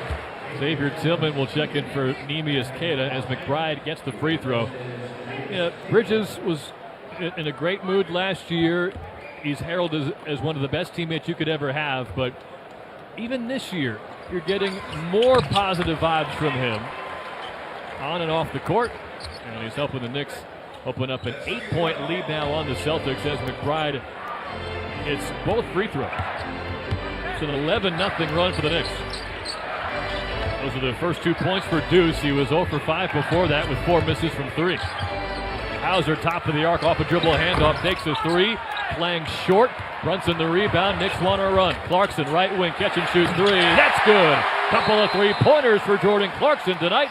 And the Knicks have their first double-digit lead, 47-36. Timeout, Joe Mazzulla. The Knicks also have 10 fast break points already in this ballgame, and they've got 6 different players that have knocked down a three. So the three-point line has been real cozy in the Garden on this Friday. This timeout sponsored by BetterHelp. Mental health is health. Visit BetterHelp.com/timeout today for 10% off your first month of therapy. 47-36. It's an 11-point Knick lead with 4.5 to go in this second quarter. You're listening to New York Knicks basketball on ESPN New York and the MSG Radio Network.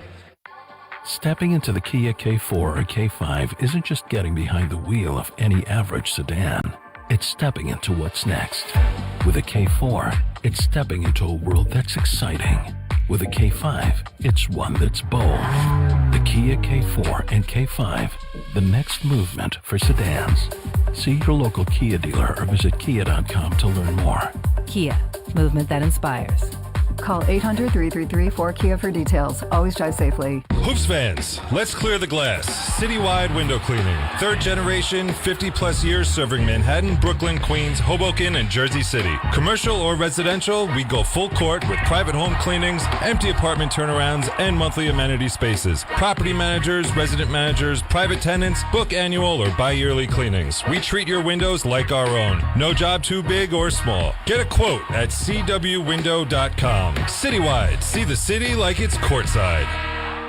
The post-crib assembly press conference, brought to you by Progressive. Michael, you had some trouble putting the crib together today. What went wrong? You know, those instructions can be tough, and, well, you saw the outcome. Were you upset when your wife pulled you and called in the backup? No, I mean, the baby needs a crib to sleep in, so whatever it takes. You've got a changing table to put together next. It's got a lot of drawers. What's your comment? You know what? We're done here.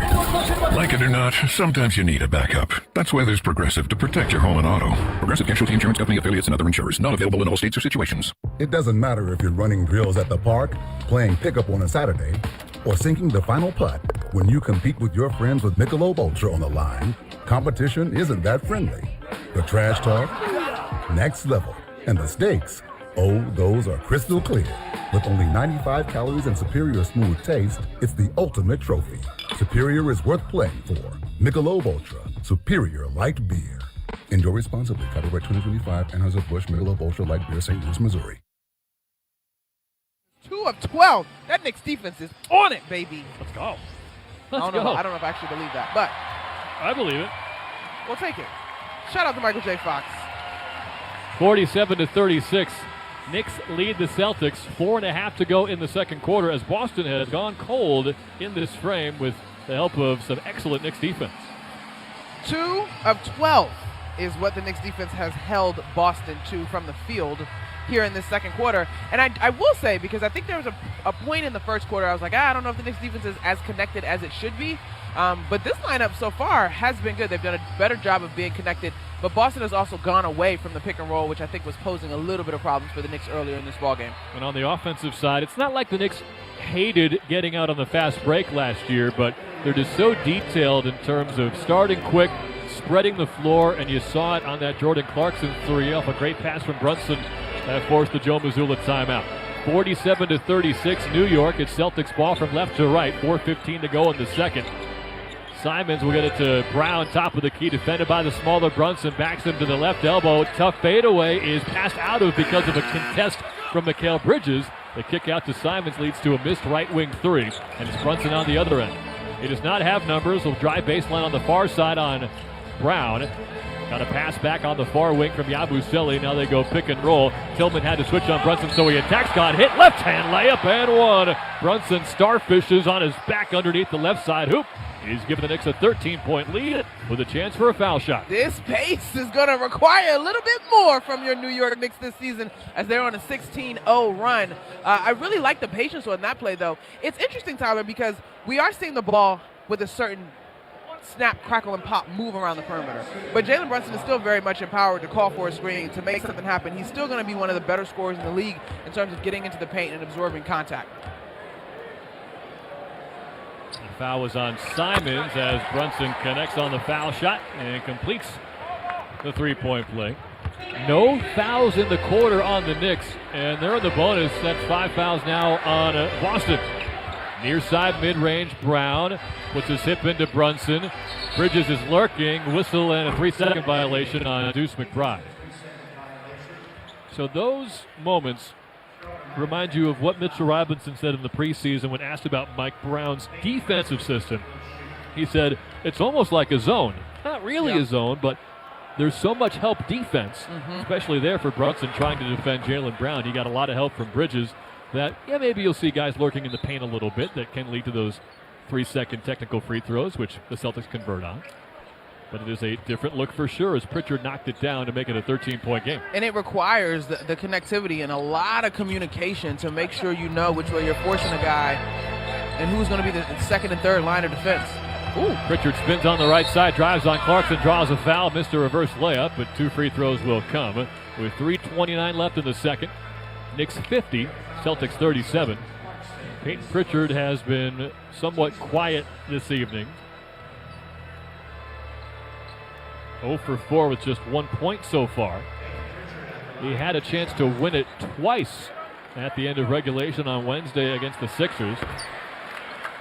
He makes the first foul shot. Wednesday, VJ Edgecombe, despite an incredible night, he missed 2 free throws and gave the Celtics the ball back with 9 seconds left, down 1.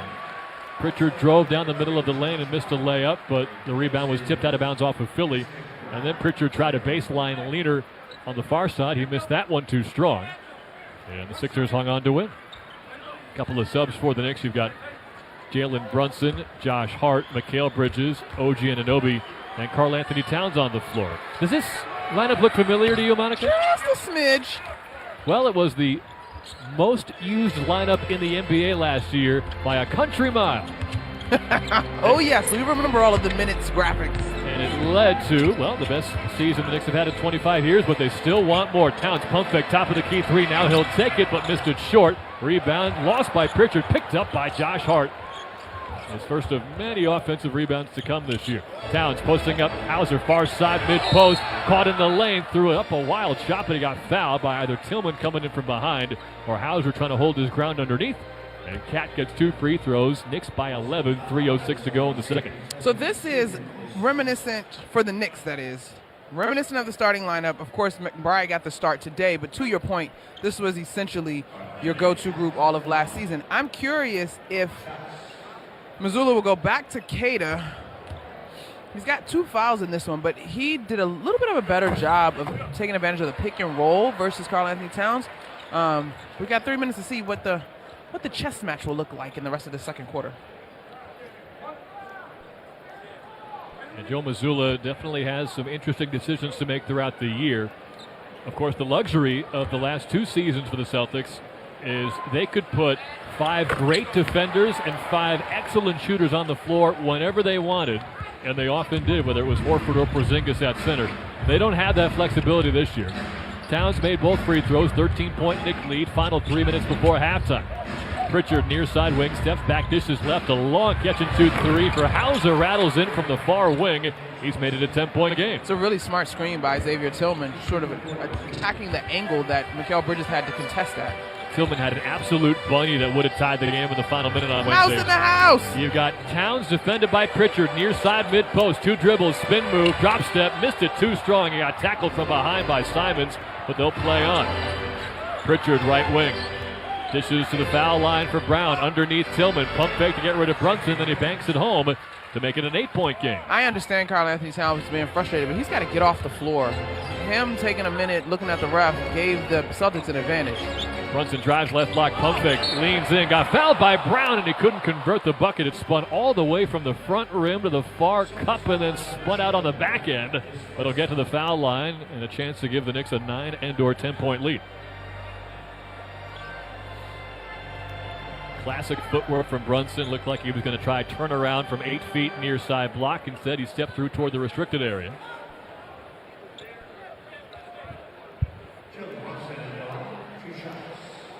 He's got so much more to his offensive game now. Obviously, he gets better every day, which is one of his favorite quotes, and comes into every season with new tools. But those fake turnaround, pump fake, jab step, and then step through, that kind of put him on the map in the playoff with the Mavericks a couple years ago. Describe that move again? No. 53-44, the Knicks lead the Celtics after the first foul shot from Brunson. No, to your point, Jalen is relentless at working on his craft. And I think this year, as he's 4 of 4 from the free throw line so far, did I jinx that? Shout out to Jalen. No, I didn't. 5 of 5 now. I think his body, the way that he spent time in the gym, chiseling, understanding to get prepared for a faster-paced game. Hauser on the other end, another catch-and-shoot three from the right wing this time, off the mark, and the rebound ripped down by a Hart. His headband is off kilter, but a power to the paint anyway. Missed a layup, got his own rebound, kick out Brunson right wing. Dribbles past Hauser, dishes left point, three from Anunoby, short. Offensive rebound, Towns got away with a push-off, and perhaps that's why there's a late whistle when Brown wrapped him up as he tried to put it back up and in. And at long last, the guy with perhaps the worst whistle in the NBA, Karl Anthony Towns, he gets a call, and he'll get to the free throw line with the Knicks up 10. 1:45 to go in the second. It does sure seem like there's a lot of contact around him. But in good news in terms of something that the Knicks are doing well, getting to those old boards. They've got 11 offensive rebounds in this one. What's happening? Why do we have a whistle? Before the Towns free throw, Joe Mazzulla wants to challenge. Will he be allowed to challenge, though? Right next to Joe Mazzulla, it is Jason Tatum in street clothes, a beige full tracksuit, I believe, talking with Jalen Brunson. I like the tracksuit. It's a good-looking tracksuit. It's good to see Jason Tatum. It was such a damper on what should have been a party atmosphere, the Game 4 win against Boston last year, the obvious pain and anguish that Tatum was in as he tore his Achilles. Free throws for Towns. It's 56-44. 12-point Knick lead. Apparently they did not get the challenge in time. Far corner, Simons dribble to the elbow. Now back up top for Pritchard. Crossover, step back three from straight on. Very short over Bridges. Rebound Hart. Knicks have numbers. Over the top for Bridges. Catches in midair and lays it in off glass. Acrobatic finish for Mikal Bridges. It's a 14-point lead. Now that is the representation of pace with a capital P, baby. That was easy. Ball doesn't even touch the ground. Matching the largest Knick advantage tonight. 1:10 to go in the second. Sloppy drive by Brown, stolen by Towns at the foul line. Hart gets it to Towns, catch and drive right wing in the lane. Double team, got hammered and scored.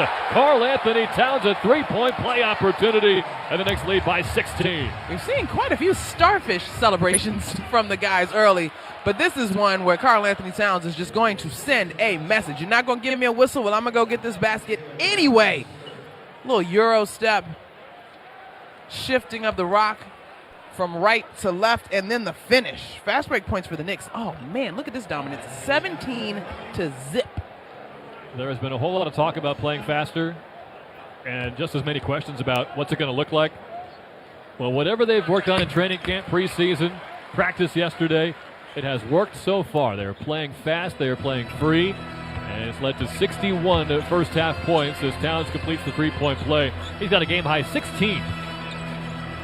Third foul on Jaylen Brown, by the way. Derek White's been out for most of the second quarter because he'd picked up his third foul, and the Knicks have taken advantage, not having to deal with one of the best perimeter defenders in the NBA. Nice read by OG Anunoby, who, like a football player, just steps in and intercepts that pass like a cornerback. Yeah, Tillman forced it into the paint. Anunoby stepped in front of Pritchard, and the Knicks slow things down. Half a minute to go in the second quarter. They're up by 17. Step back, Brunson three, short from the left wing. Offensive rebound to Hart as Pritchard went down. Top of the key, Anunoby all day for a three. Buries it.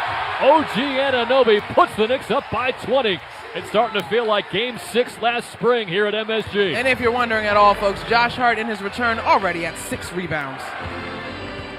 Shot clock is off for Boston. 14 seconds left. And what's been another impressive opening half for New York. And the foul to give is taken by Josh Hart near midcourt. He wrapped up Jaylen Brown with 6.8 to go in the second quarter. That allows Landry Shamet and Deuce McBride to come in as they beef up the defense. Monica. What's up? Look at the second quarter score. That's a lot of points. It is 42-14.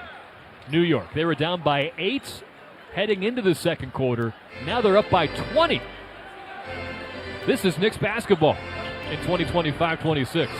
5 seconds left. Brown right wing behind the back dribble. Pump fake at the foul line. Steps two around Hart, and he missed a wide open floater short. Emblematic of a nightmare second quarter for the Celtics. They scored just 14 points in the frame after putting 30 on the board in the first quarter, missing 9 of their 12 shots from the field in that second frame. It's a 64-44 Knick lead at the break. Well, the two things that have come up a lot as we prepare for this new season, pace and depth. You've got 10 players that have scored, 6 players that have hit a 3, and 3 of those 6 have hit more than 1 3 in this ball game. The Knicks looking good in terms of getting this offense going, and to go into the fourth quarter or have such a lead after the second quarter, that defense is connected as well. It's too early to get hyper excited about what you've seen through 6 quarters of Knicks basketball, but fans, you're allowed to get a little excited. 20-point lead after outscoring the Celtics in the second quarter, 42-14. Pat O'Keefe has your halftime coverage when we come back. New York Knicks basketball on ESPN New York and the MSG Radio Network continues after this timeout. This copyrighted broadcast of the National Basketball Association may not be retransmitted, reproduced, rebroadcast, or otherwise distributed or used in any form without the express written consent of the NBA. This message is sponsored by BetterHelp. BetterHelp therapists have helped over 5 million people worldwide on their mental health journeys. Moments in therapy, like the right question, a safe space to cry, or a small win can change lives. This World Mental Health Day, we're celebrating the therapists who've helped millions of people take a step forward. If you're ready to find the right therapist for you, BetterHelp can help you start that journey. Our listeners get 10% off their first month. Just call pound 250 and say the keyword timeout. That's keyword timeout after calling pound 250. Attention Knicks fans! Looking for infusion care that puts you first? ThriveWell Infusion specializes in delivering cutting-edge therapies for rare diseases and autoimmune conditions like rheumatoid arthritis and multiple sclerosis. Trusted by physicians across specialties, ThriveWell offers private state-of-the-art infusion suites and slam-dunk treatment from their highly trained medical team. From New York to New Jersey and across Long Island, experience care, comfort, convenience, and compassion like never before at a ThriveWell location near you. Find out more at ThriveWellInfusion.com. That's ThriveWellInfusion.com. Saving lives drip by drip. All your favorite NBA players are back, and DraftKings Sportsbook, an official sports betting partner of the NBA, is the place to bet on NBA stars this season. With more markets open for more of the game, DraftKings, the #1 sportsbook for live betting, is live when others aren't. New customers, bet just $5 and get 3 months of NBA League Pass. Plus, score $300 if your bet wins, paid in bonus bets. Download the DraftKings Sportsbook app and use code WHSQ. That's code WHSQ. Bet $5 and get 3 months of League Pass, plus get $300 in bonus bets if your bet wins. In partnership with DraftKings. The crown is yours. Gambling problem? Call 877-8-HOPE-NY or text HOPE-NY 467-369. 21 and over. New York only. Eligibility and restrictions apply. Bet must win to receive bonus bets which expire in 7 days. Minimum odds required. NBA League Pass auto renews until canceled. Additional terms at dkng.co/audio. Limited time offer. For over 160 years, businesses from Montauk to Manhattan and beyond have trusted Dime Community Bank for all of their banking needs. Their cutting-edge digital tools let you manage your accounts, monitor cash flow, and make payments on your schedule. Whether you're at the office, on the road, or working late, you'll have secure access to everything you need right at your fingertips. Wherever your business takes you, they've got your bank. Ready to experience banking that moves at the speed of your business? Visit dime.com to learn more. Member FDIC, Equal Housing Lender. If you've been injured in an accident that wasn't your fault, then you need a lawyer who knows New York's unique personal injury and workers' compensation laws. At the Parisman Firm, they have decades of experience handling all types of accident cases and a proven track record of delivering huge results. Their team has already recovered nearly $1 billion for injured New Yorkers. From construction to car accidents and slips and falls, they've got you covered. Call the Parisman Firm now at 718-WORKERS, where your case is their cause. Get the justice you deserve today. This is the ZipRecruiter New York Knicks halftime show. Now, here's Pat O'Keefe. And that was a dominant second quarter at Madison Square Garden for the Knicks, as they have a 20-point halftime lead against the Boston Celtics. 64-44 is the halftime score, as we welcome you to the Knicks halftime report, powered by ZipRecruiter. It didn't look to be a dominant night for the Knicks after the first 12 minutes. They actually trailed 30-22 after the first quarter. Boston in that first quarter did what Boston usually does under Joe Mazzulla. They took a lot of threes, and on this night, they were hitting them, at least in the first. They came out, hit 4 for 11 from downtown. Knicks looked a little discombobulated in that first quarter and trailed 30-22 after one. The second quarter, things changed, and they changed instantly as the Knicks began the quarter on an 11-0 run to immediately take a 33-30 lead. It was one of 3 separate double-digit runs for the Knicks in the second quarter alone. They had that 11-0 run to begin the quarter. Then they went on a 14-0 run to make it 47-36, and then they finished the first half on a 12-0 run to get to their current margin of 64-44. The 20-point advantage right now is the largest lead of the game so far. Have you ever wanted to headline your own halftime show at the Garden? Showcase your talent and enter the That's New York Talent Contest today for a chance to win $50,000. Head to Knicks.com/NY Talent to enter. Pat O'Keefe with you on the Knicks Halftime Report, powered by ZipRecruiter, where the Knicks lead the Celtics 64-44. It's their first time meeting up since mid-May when the Knicks eliminated the Celtics in 6 games in the second round of the playoffs. The Knicks dominated Boston that night, picking up where they left off tonight, and they have been dominant in every facet of the game. After being outscored 30-22 in the first quarter, they were in front 42-14 in the second for the Knicks. Rebounding, a huge advantage, 29-20. If you go to the offensive boards, 12-4 in favor of the Knicks. Second chance points, 14-2 in favor of the Knicks. The Knicks have 16 assists to 10 for Boston.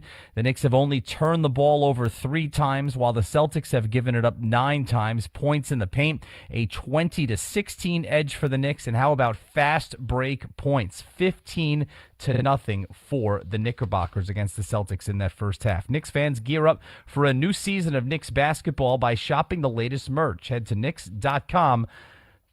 Head to Knicks.com.shop to start shopping. 64-44 is the halftime score for the Knicks already. 3 players in double figures, led by Karl Anthony Towns with 16 points and 6 rebounds. Cat is 3 for 5 from downtown. Jalen Brunson has 11 points to go along with 3 assists, and OG Anunoby with 10 points in 18 first-half minutes. Mike Brown in the first half going 10 deep on his bench, employing Landry Shamet, Gershon Yabusele, Jordan Clarkson, Tyler Kolek, and for the first time this season, Josh Hart played 9 minutes off the bench. Shots a little rusty. He was 1 for 5, but you can see the activity and the energy that he brings. That is apparent in his 9 first-half minutes. Hart grabbed 6 rebounds, 4 of them on the offensive end, and he also handed out 2 assists. As far as the three-point shooting goes, the Knicks 37% as a team, 10 for 27 from downtown, led by Towns is 3. Clarkson is 2 for 3 from downtown, and OG Anunoby is 2 for 4. So Anunoby is now 6 for 13 on three-point attempts in the first game and a half of the young season. Mikal Bridges in the first half played 15 minutes, and the Knicks were a plus 23 when he was on the floor. Jordan Clarkson played 9 minutes, and the Knicks were a plus 19 when he was out there. Tyler Kolek only played 6 minutes, but the Knicks were a plus 12 when he was on the floor. On the flip side, for the Celtics, Jaylen Brown, now their de facto leader with Jason Tatum out. Brown played 17 first-half minutes, scored 8 points. He turned the ball over 3 times, and in the 17 minutes that All-Star Jaylen Brown was on the floor, his team was outscored by the Knicks by 20 points, and that is the margin right now, 64-44 at the break. Knicks looking to start 2-0 after their impressive 119-111 win over the Cavaliers on Wednesday night in the season opener. The schedule interesting to begin this season because the top 3 teams in the NBA last regular season were the Celtics, the Cavaliers, and the eventual champion Oklahoma City Thunder. And so much was made during the regular season of the Knicks' inability to beat those 3 teams. Well, they started this season by beating the Cavaliers, and now they have a 20-point lead over the Celtics at halftime of game number 2. Granted, the Cavs were missing some key personnel, as were the Knicks, and the Celtics are clearly not the same team that they were last year or 2 years ago when they won the NBA championship. As a result of Jason Tatum being out, what the Knicks did last year, Tyrese Halliburton being out, there is understandably a lot of optimism surrounding the Knicks as they went to the Eastern Conference Finals last year for the first time in 25 years. Expectations sky high. As we said to begin the broadcast on Wednesday night, it began the most highly anticipated Knicks season this century. And Mike Brown was asked after his first win if he could feel the expectations for this team. No, I mean, because our expectations are extremely high, but we're not going to get ahead of ourselves. It's whether we won or lost, it's one game, and we feel like as the season goes along, we're going to get better. We won the game, and we had some good moments, but we don't feel like we're anywhere near what we're capable of, and that's what makes it exciting. So, everybody has expectations. I don't know if their expectations are any higher than everybody in that locker room, so we're good with that. We embrace that. Just 6 quarters into the young season, but boy, the Knicks have looked good so far. Let's pause 10 seconds to allow stations to identify themselves on ESPN New York and the MSG Radio Network. Hey, this is Jalen Brunson. Jalen Brunson for 3. And this is your home for New York Knicks basketball. This is 880 ESPN. WHSQ and WCBS-FM HD2, New York. Rebounding advantage in the first half, 29-20, after they out-rebounded the Cavs 48-32 in game number 1 on the season. Knicks have already hit 10 three-pointers in 27 attempts and handed out 16 assists on 20 made field goals. Monica McNutt talks about that assist-to-basket ratio, 16 assists on 20 field goals, an excellent ratio. That'll do it for the New York Knicks halftime report, brought to you by ZipRecruiter. When you're hiring, never miss out on great candidates with ZipRecruiter. Try ZipRecruiter free right now at ZipRecruiter.com/ESPN. Second half coming up with Tyler Murray and Monica McNutt. I'll be back with you on the post-game show. Your halftime score from the Garden: the Knicks lead the Celtics by a score of 64-44. I'm Pat O'Keefe, and you're listening to New York Knicks basketball on ESPN New York and the MSG Radio Network.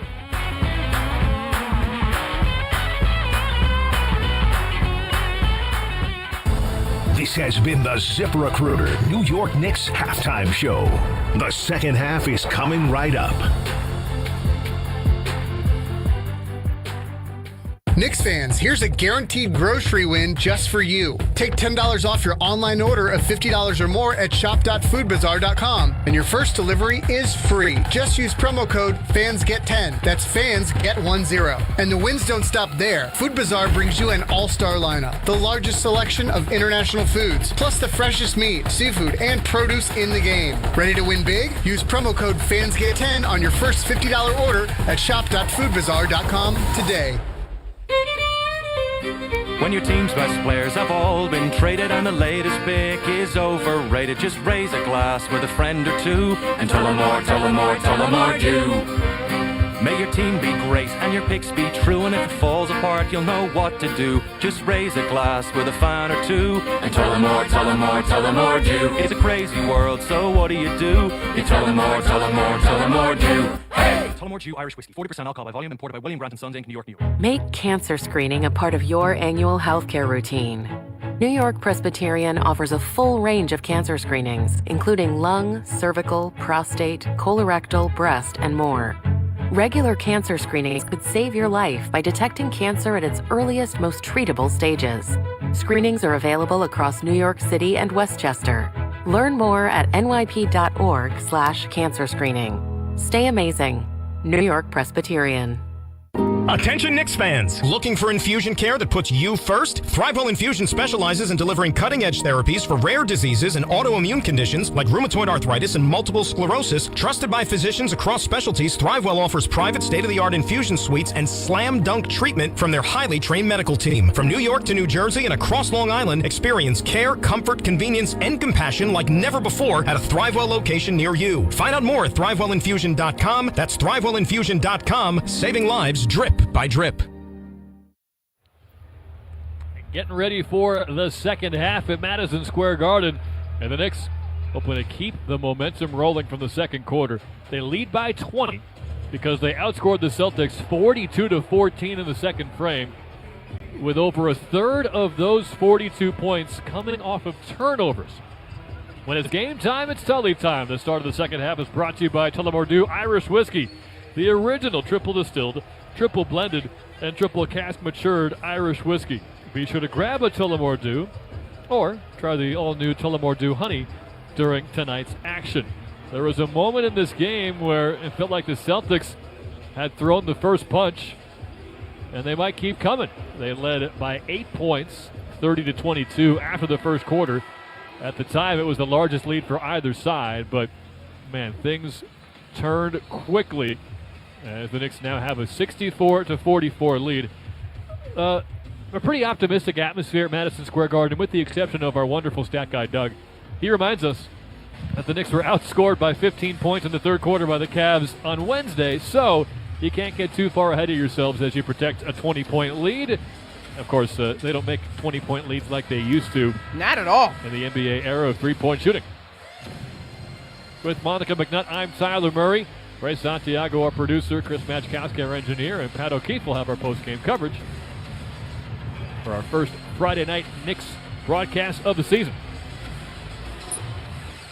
5 on the floor for New York. It is Brunson, McBride, Bridges, Anunoby, and Towns. Same starting 5 they began with. For the Celtics, it is Pritchard, Hauser, White, Brown, and Queta. Knicks ball from left to right. New York in the white uniforms tonight against the green of Boston. High pick and roll. Brunson rejects it from Towns. Goes to the left elbow. Now up top for Towns, who had a game-high 16 points in the first half. Screen for Brunson and a handoff. He'll dribble to the foul line. He got stripped by White and Brown, and the horn will sound for a shot clock violation. And the Celtics are fired up about a good defensive start to the second half. You can bet that Joe Mazzulla pointed to some direct things. One of them, in his eyes, probably was effort in that first half. But I thought this was a good juncture for the Knicks in their opener versus the Cavs, how they were able to respond to the Cavs' effort to start the third. Apparently, there were a couple moments on Wednesday against Philly when he would immediately bench a player if they gave up an offensive rebound. Brown pump fakes on the right wing. He'll attack the paint, and he got fouled by McBride on his way to the basket. We'll see if they give him 2 shots. No, McBride wrapped him up to the point where he couldn't go up with it, they say. So a side out from the far end. But the Knicks had 12 offensive rebounds in that first half. Almost half a dozen of them created by Gershon Yabusele tip-outs. And we didn't see necessarily instant lineup changes from Joe Mazzulla. Pick and roll right side with Brown and Queta. He'll kick to the near side angle, and Hauser rims home a 3 over Brunson. Sam Hauser, he is 4 out of 6 from downtown. Very capable three-point shooter. You mentioned that this team got up 48 per game last year. Brunson and Towns pick and roll. At the foul line, Brunson dishes left. 3 from the wing. Anunoby rimmed out. Rebound and Pritchard. Running from right to left. Now he's stopped to the top of the arc. Screen on the left from Queta. Dribbles across the foul line to the far side. Wrap around pass to Queta on the near block. Pump fake on Towns. Now a fall away jump hook drops in. And a good start for Boston. They're back within 15. And this was the exact execution that I thought gave the Knicks some fits to start the ballgame. Although they had a comfortable lead at halftime. That Nemish Queta pick and roll, putting Karl-Anthony Towns in a tough spot. Bridges on the right corner, drives to the elbow, got trucked by Brown, kept his dribble, pass across the defense to the left wing for McBride. Now to the right wing, it's Anunoby, catch and shoot 3, falls short. Rebound tipped toward the right baseline, but saved by a jumping Peyton Pritchard. 2 minutes into the second half, it's a 5-0 Celtic advantage. Brown for 3, short from the left corner, and Brunson crashes in for the rebound. These guys are moving fast. This pace thing is really starting to settle. That's good to see. Brunson didn't have an immediate driving lane on Queta, so he takes him back near midcourt, calling for a screen from Anunoby. Passes far corner for McBride. He'll catch and shoot a 3 off the front rim, and it's pulled down by White. Last year, you would see a pick and roll with Brunson, usually ending in a layup or a tough floater. That time, they got a wide-open corner 3 for Deuce McBride. You like that development. Hauser from the parking lot rattles in a 3. That was deep. That's got to be a 30-footer from the right point, and it forces a Mike Brown timeout. 8-0 Boston run to begin the third quarter. And with 9:33 to go in the third, it's 64-52 New York. This is going to be an opportunity for the Knicks to respond both offensively and defensively. They are 0 for 4 from their field goal attempts here in the third quarter. But defensively, Hauser, it's just looked way too easy. This Knicks timeout is sponsored by BetterHelp. Mental health is health. Visit betterhelp.com/timeout for 10% off your first month of therapy. Knicks by 12, but entering this quarter, it was Knicks by 20. 9:33 left in the third. New York Knicks basketball on ESPN New York and the MSG Radio Network continues after this timeout. Hear that?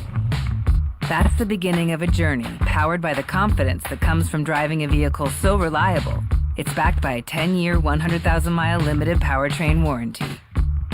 Where your journey ends? Well, that's up to you. Visit your local Kia dealer today. Kia, movement that inspires.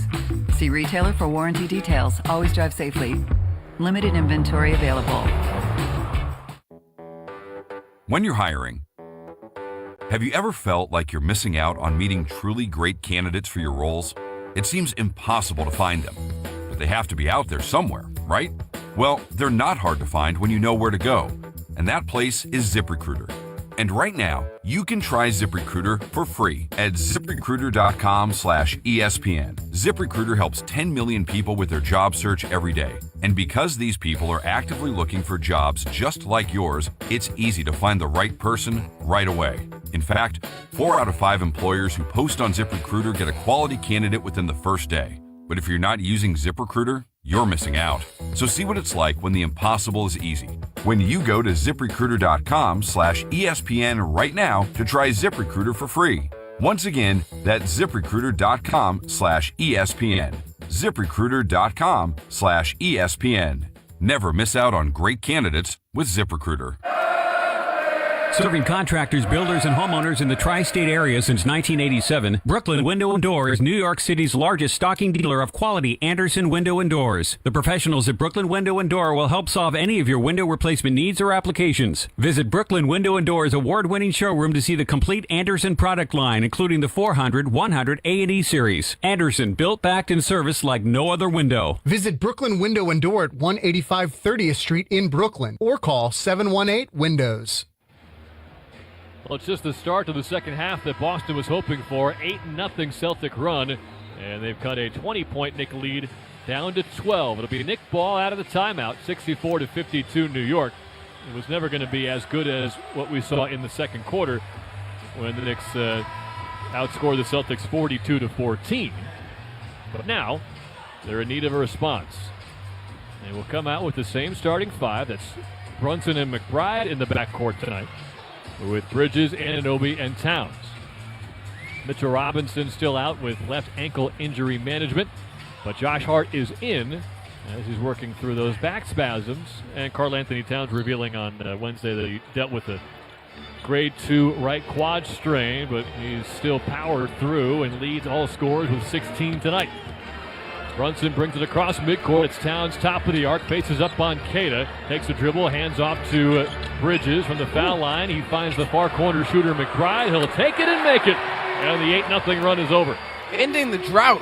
But that actually was a great play because I actually thought the ball was going to Karl Anthony Towns on a cut.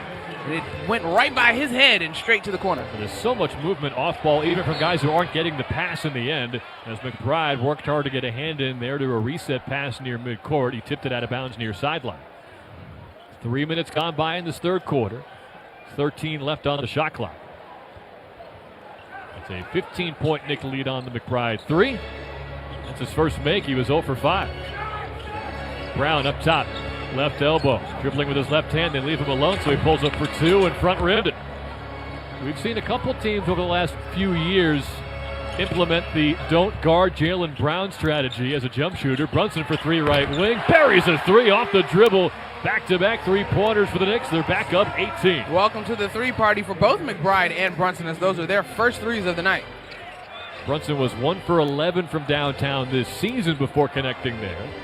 Pritchard dribbling to the far side baseline, met by McBride, has to dribble back out toward the far wing, crossover to his right hand, drives again to the far side mid-range and pulls up for a nice 2, and that makes it 70-54 Knicks.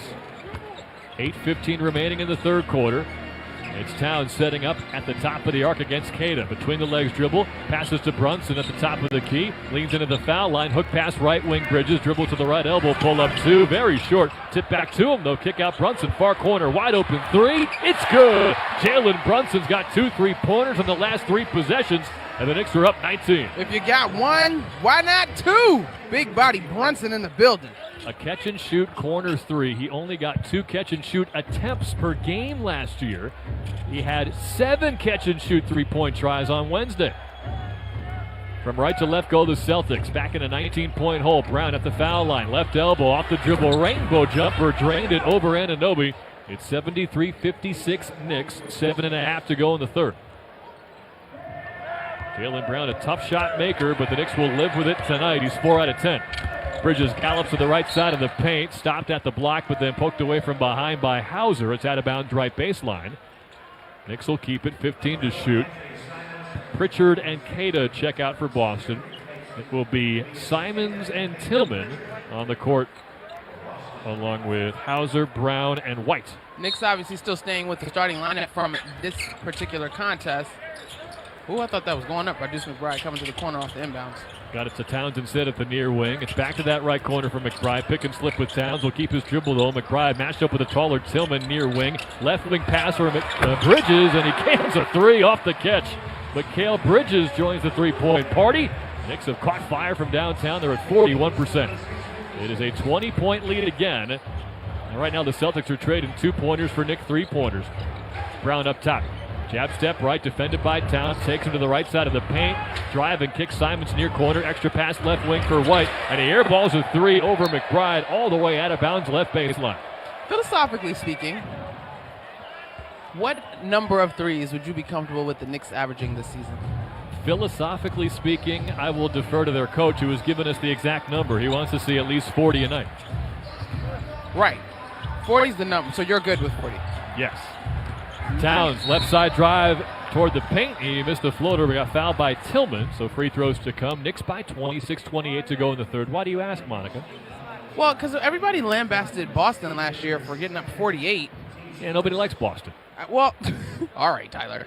I'm just saying, I wonder, well, 40 is the number, so if 40 is your average, that means you're going to have some nights with a whole lot more and maybe some nights with a little less.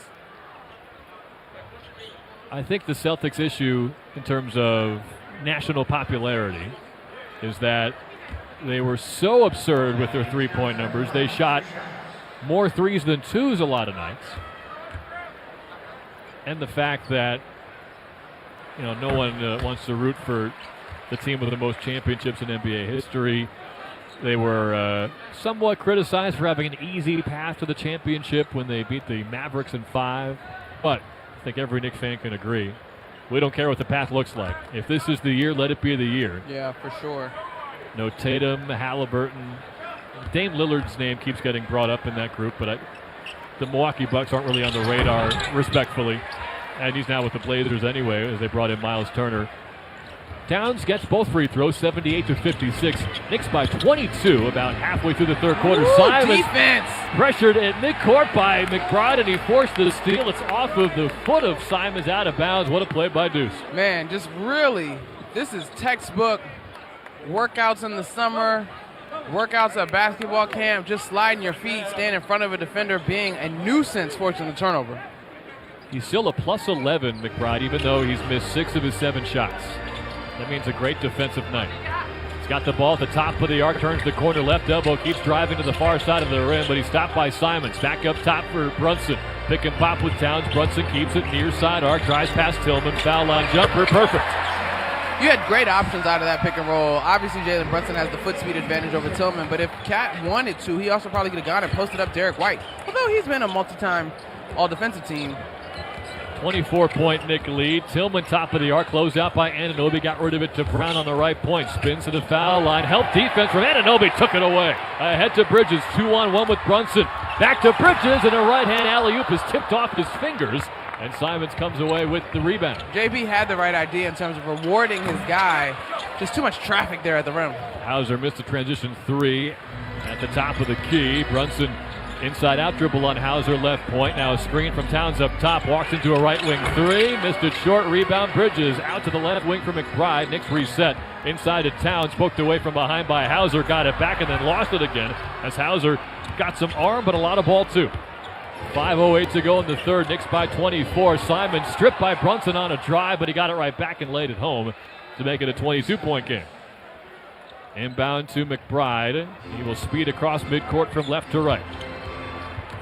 Drive to the right side, mid-range. Now Towns catches a step beyond the arc on the near side. Jab step on Tillman. Now he drives right, lost the handle, loose on the deck. Both Simons and McBride on the deck for it, and Simons able to come up with a loose ball. Brown catch and drive far corner, stepped on the baseline in front of the Knicks bench. That's a turnover. Knicks have forced 9 of them tonight. And that'll allow Landry Shamet to check in for Deuce McBride and a 22-point Knick lead. I tell you what, as much as you can see the Knicks adapting to this new pace, I had a chance to talk with some fans at halftime. Folks are excited about it and seem to love it. If you watch these players' body language, and rightfully so, they're getting up and down the floor, they're being physical, they're diving, they're defending. It's going to take them a little minute to fully adjust to the stamina required to execute this at a high level. Yeah, Karl Anthony Towns was the halftime interview on national streaming television, and he had his hands on his hips, and he made a joke about not wanting it to be seen on national TV. Sets a screen at midcourt for McBride, who speeds all the way to the cup and lays home a right-hand finish over Tillman. Deuce McBride with 7 points. Knicks by 24 again. That was great use of the glass, nice and high so that Derek White couldn't get to it. Rainbow 3 for Jaylen Brown on the left wing. Both teams playing pretty quickly, but the fast break points overwhelmingly in New York's favor, 15-2 right now. It's a 21-point Knick lead, 4:08 to go in the third. Bridges left side arc with Yabusele and Hart about to check in. He finds McBride on the near wing. He's given room. He takes a three, but it's waved off. There is a foul underneath the basket, I believe, on Gonzalez of Boston.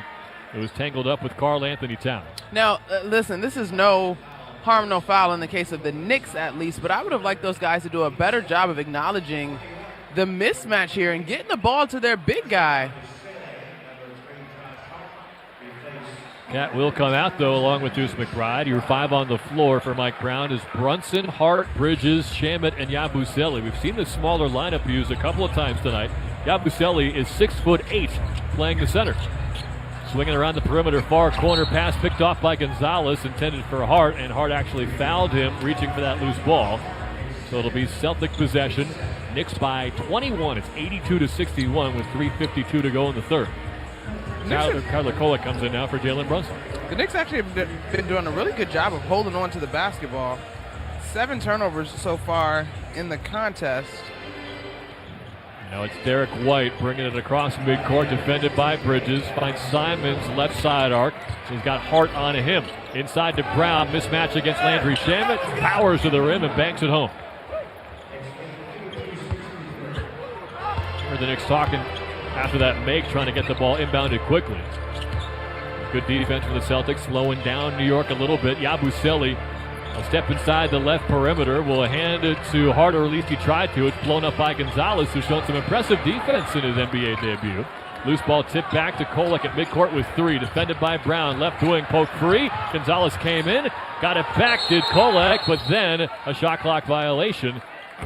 As signaled by the officials, the shot clock had reset because possession almost changed. I am with Mike Brown. Possession should have, the shot clock had reset, should have reset rather, because possession did fully change. Jaylen Brown had that ball.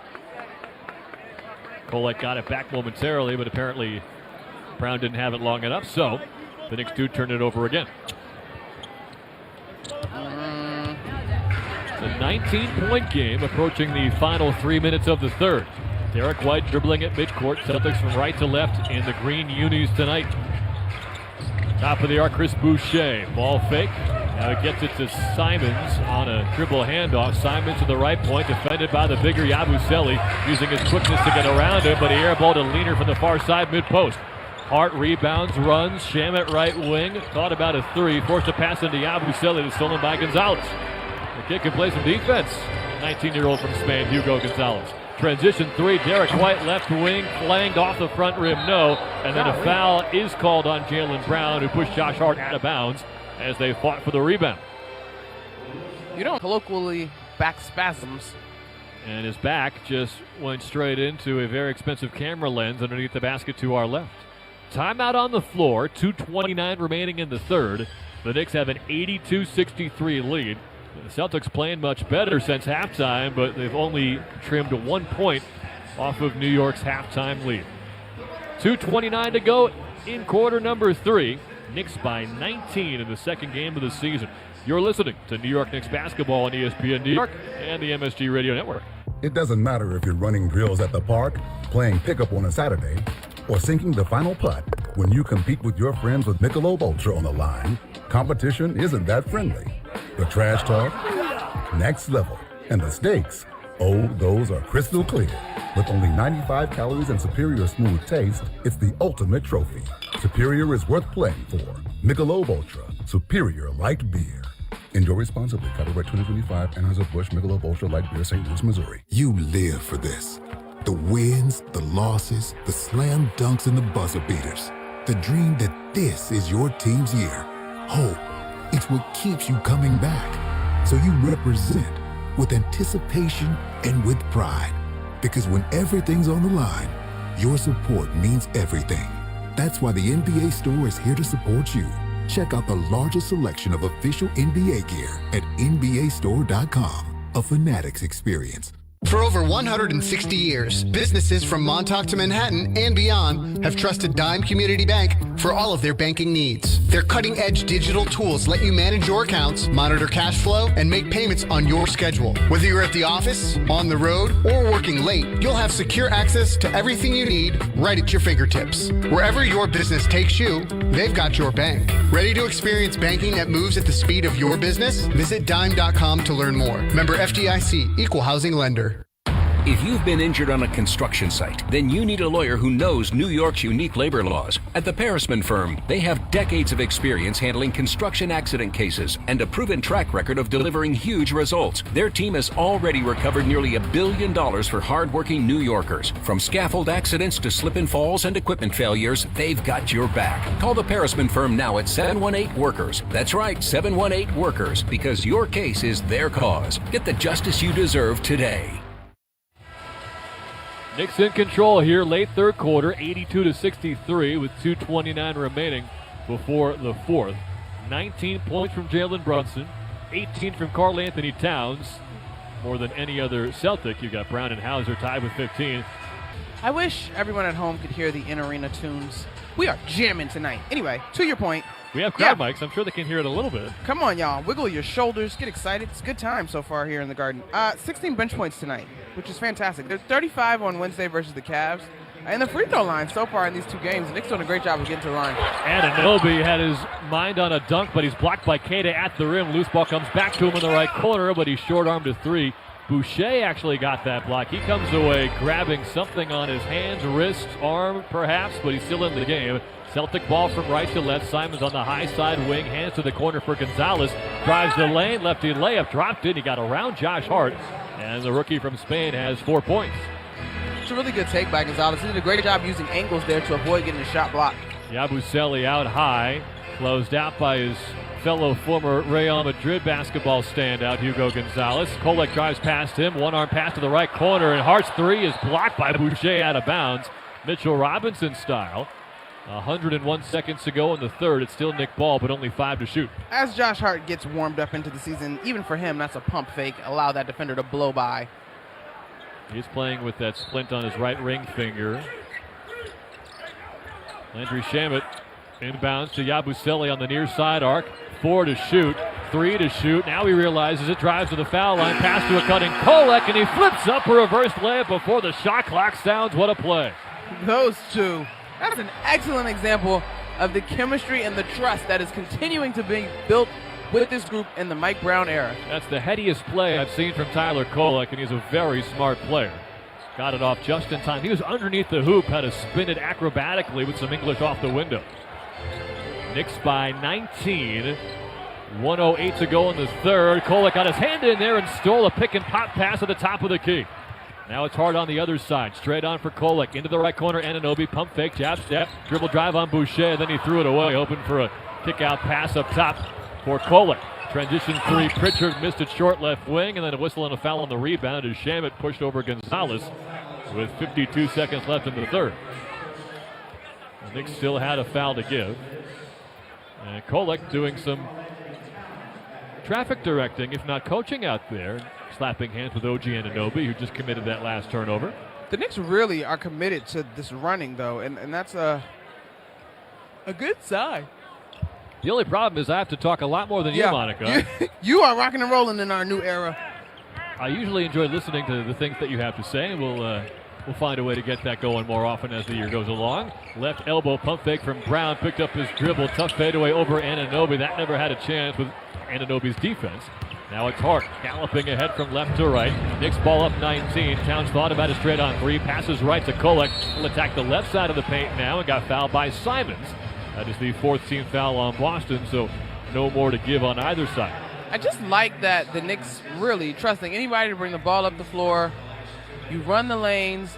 Here, it was a brief screen. I wouldn't call it even a full-on screen, but Karl-Anthony Towns passes that ball. He cuts away immediately, and so you kind of take what would be the help defender on that dribble penetration out of the fold, and Tyler Kolek is able to attack and put Simons in a bad spot.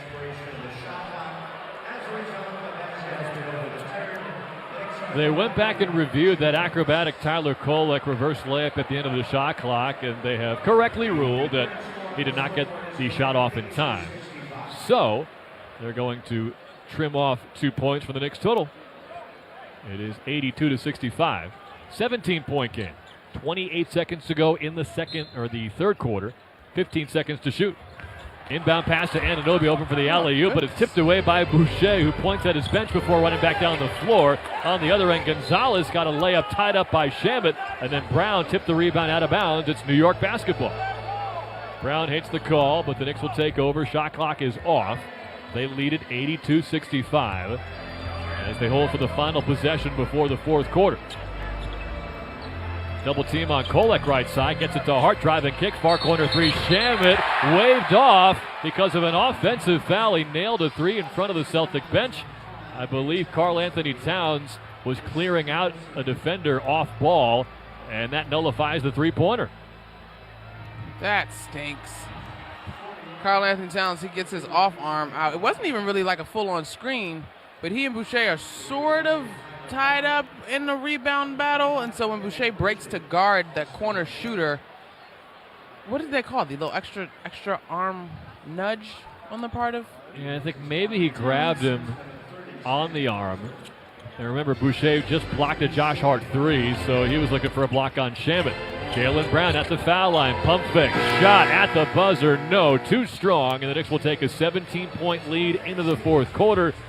Celtics with a good response after getting dominated in the second, but it is still an 82-65 New York lead after three.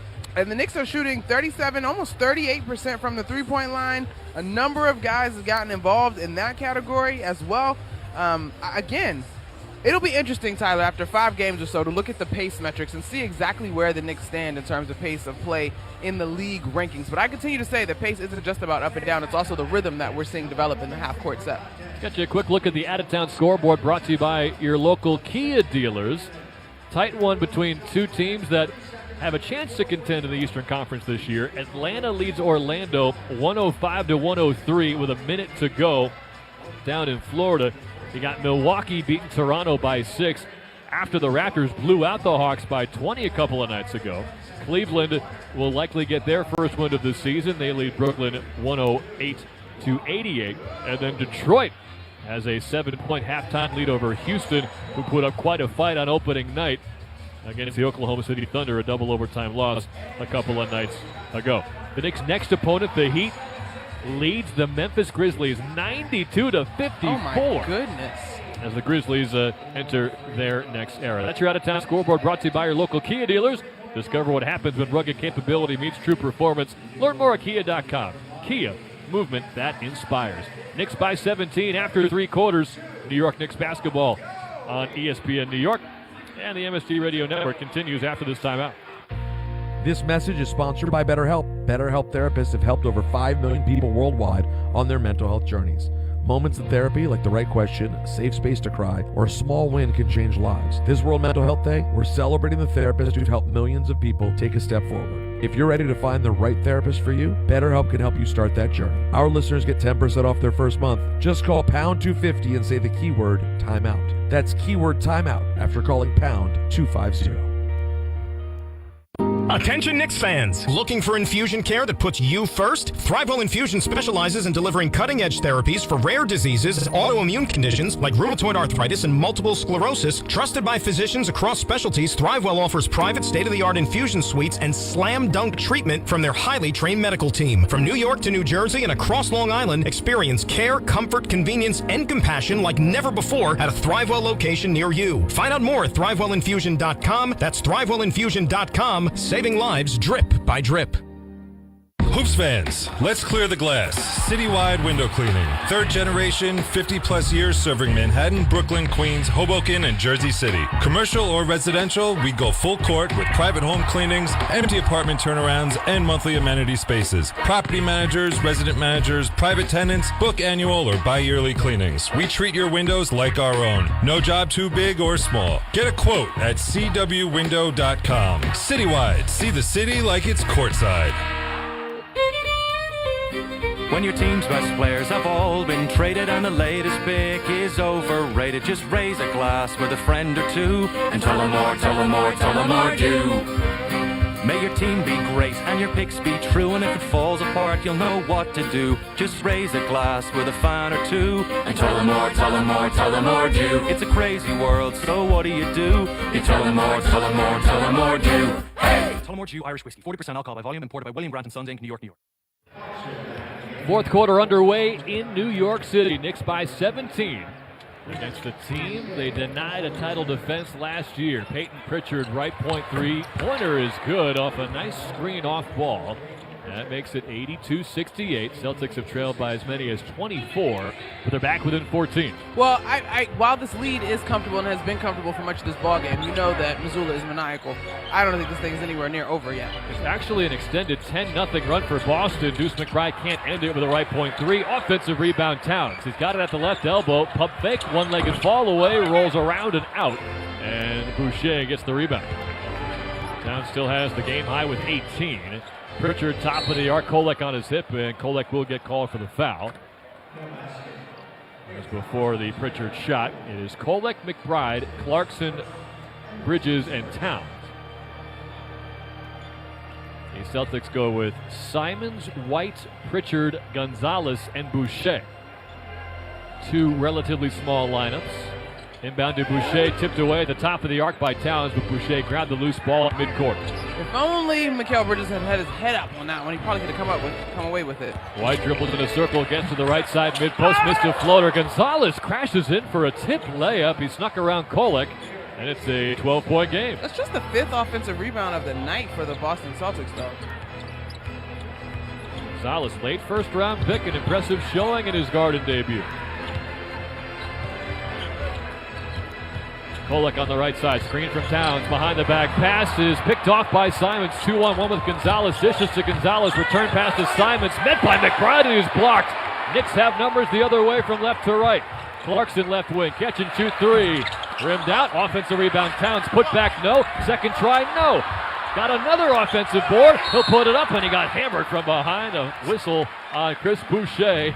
Third time's a charm for Karl Anthony Towns. Goodness gracious, there's a whole lot happening on that exchange on both sides, but the hustle by Deuce McBride to get back and get the block on Anthony Simons, that's excellent.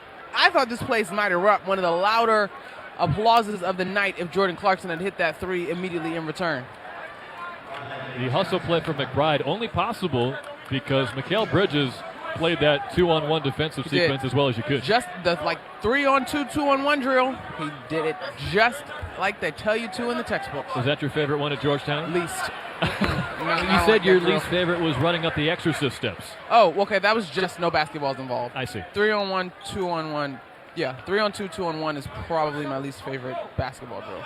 I checked out those stairs last year. Very spooky. Very steep, right?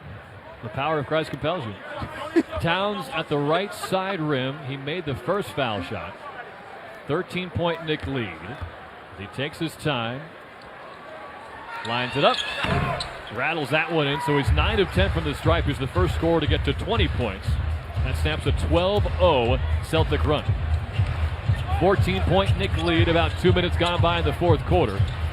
Simons back near midcourt, defended by Kolek. Screen on the left from Boucher rather.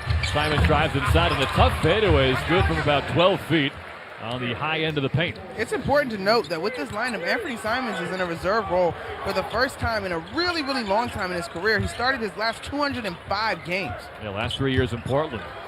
Towns, catch and shoot, left point. 3 is good. That's a long one. Karl Anthony Towns has the last 5 Knick points. They lead by 15. Towns, 4 of 6 from 3 tonight. Sign me up for that. Like the commercial. You don't know that one? Nope, I missed that one. The Tom Brady rent-a-car commercial. There's Derek White leaning in at the left block. He got fouled, and a trip to the free throw line for him. 9:27 left in the fourth. 87-72 Knicks. The one with Yvonne Orji for the yellow brand? Sure. Tom Brady just says, sign me up for that. Now I think I know what you're talking about, but there's too many details. But again, not a sponsor, so we're not going to go any further. You said sign me up for 4 out of 6 from 3 from Karl Anthony Towns every night.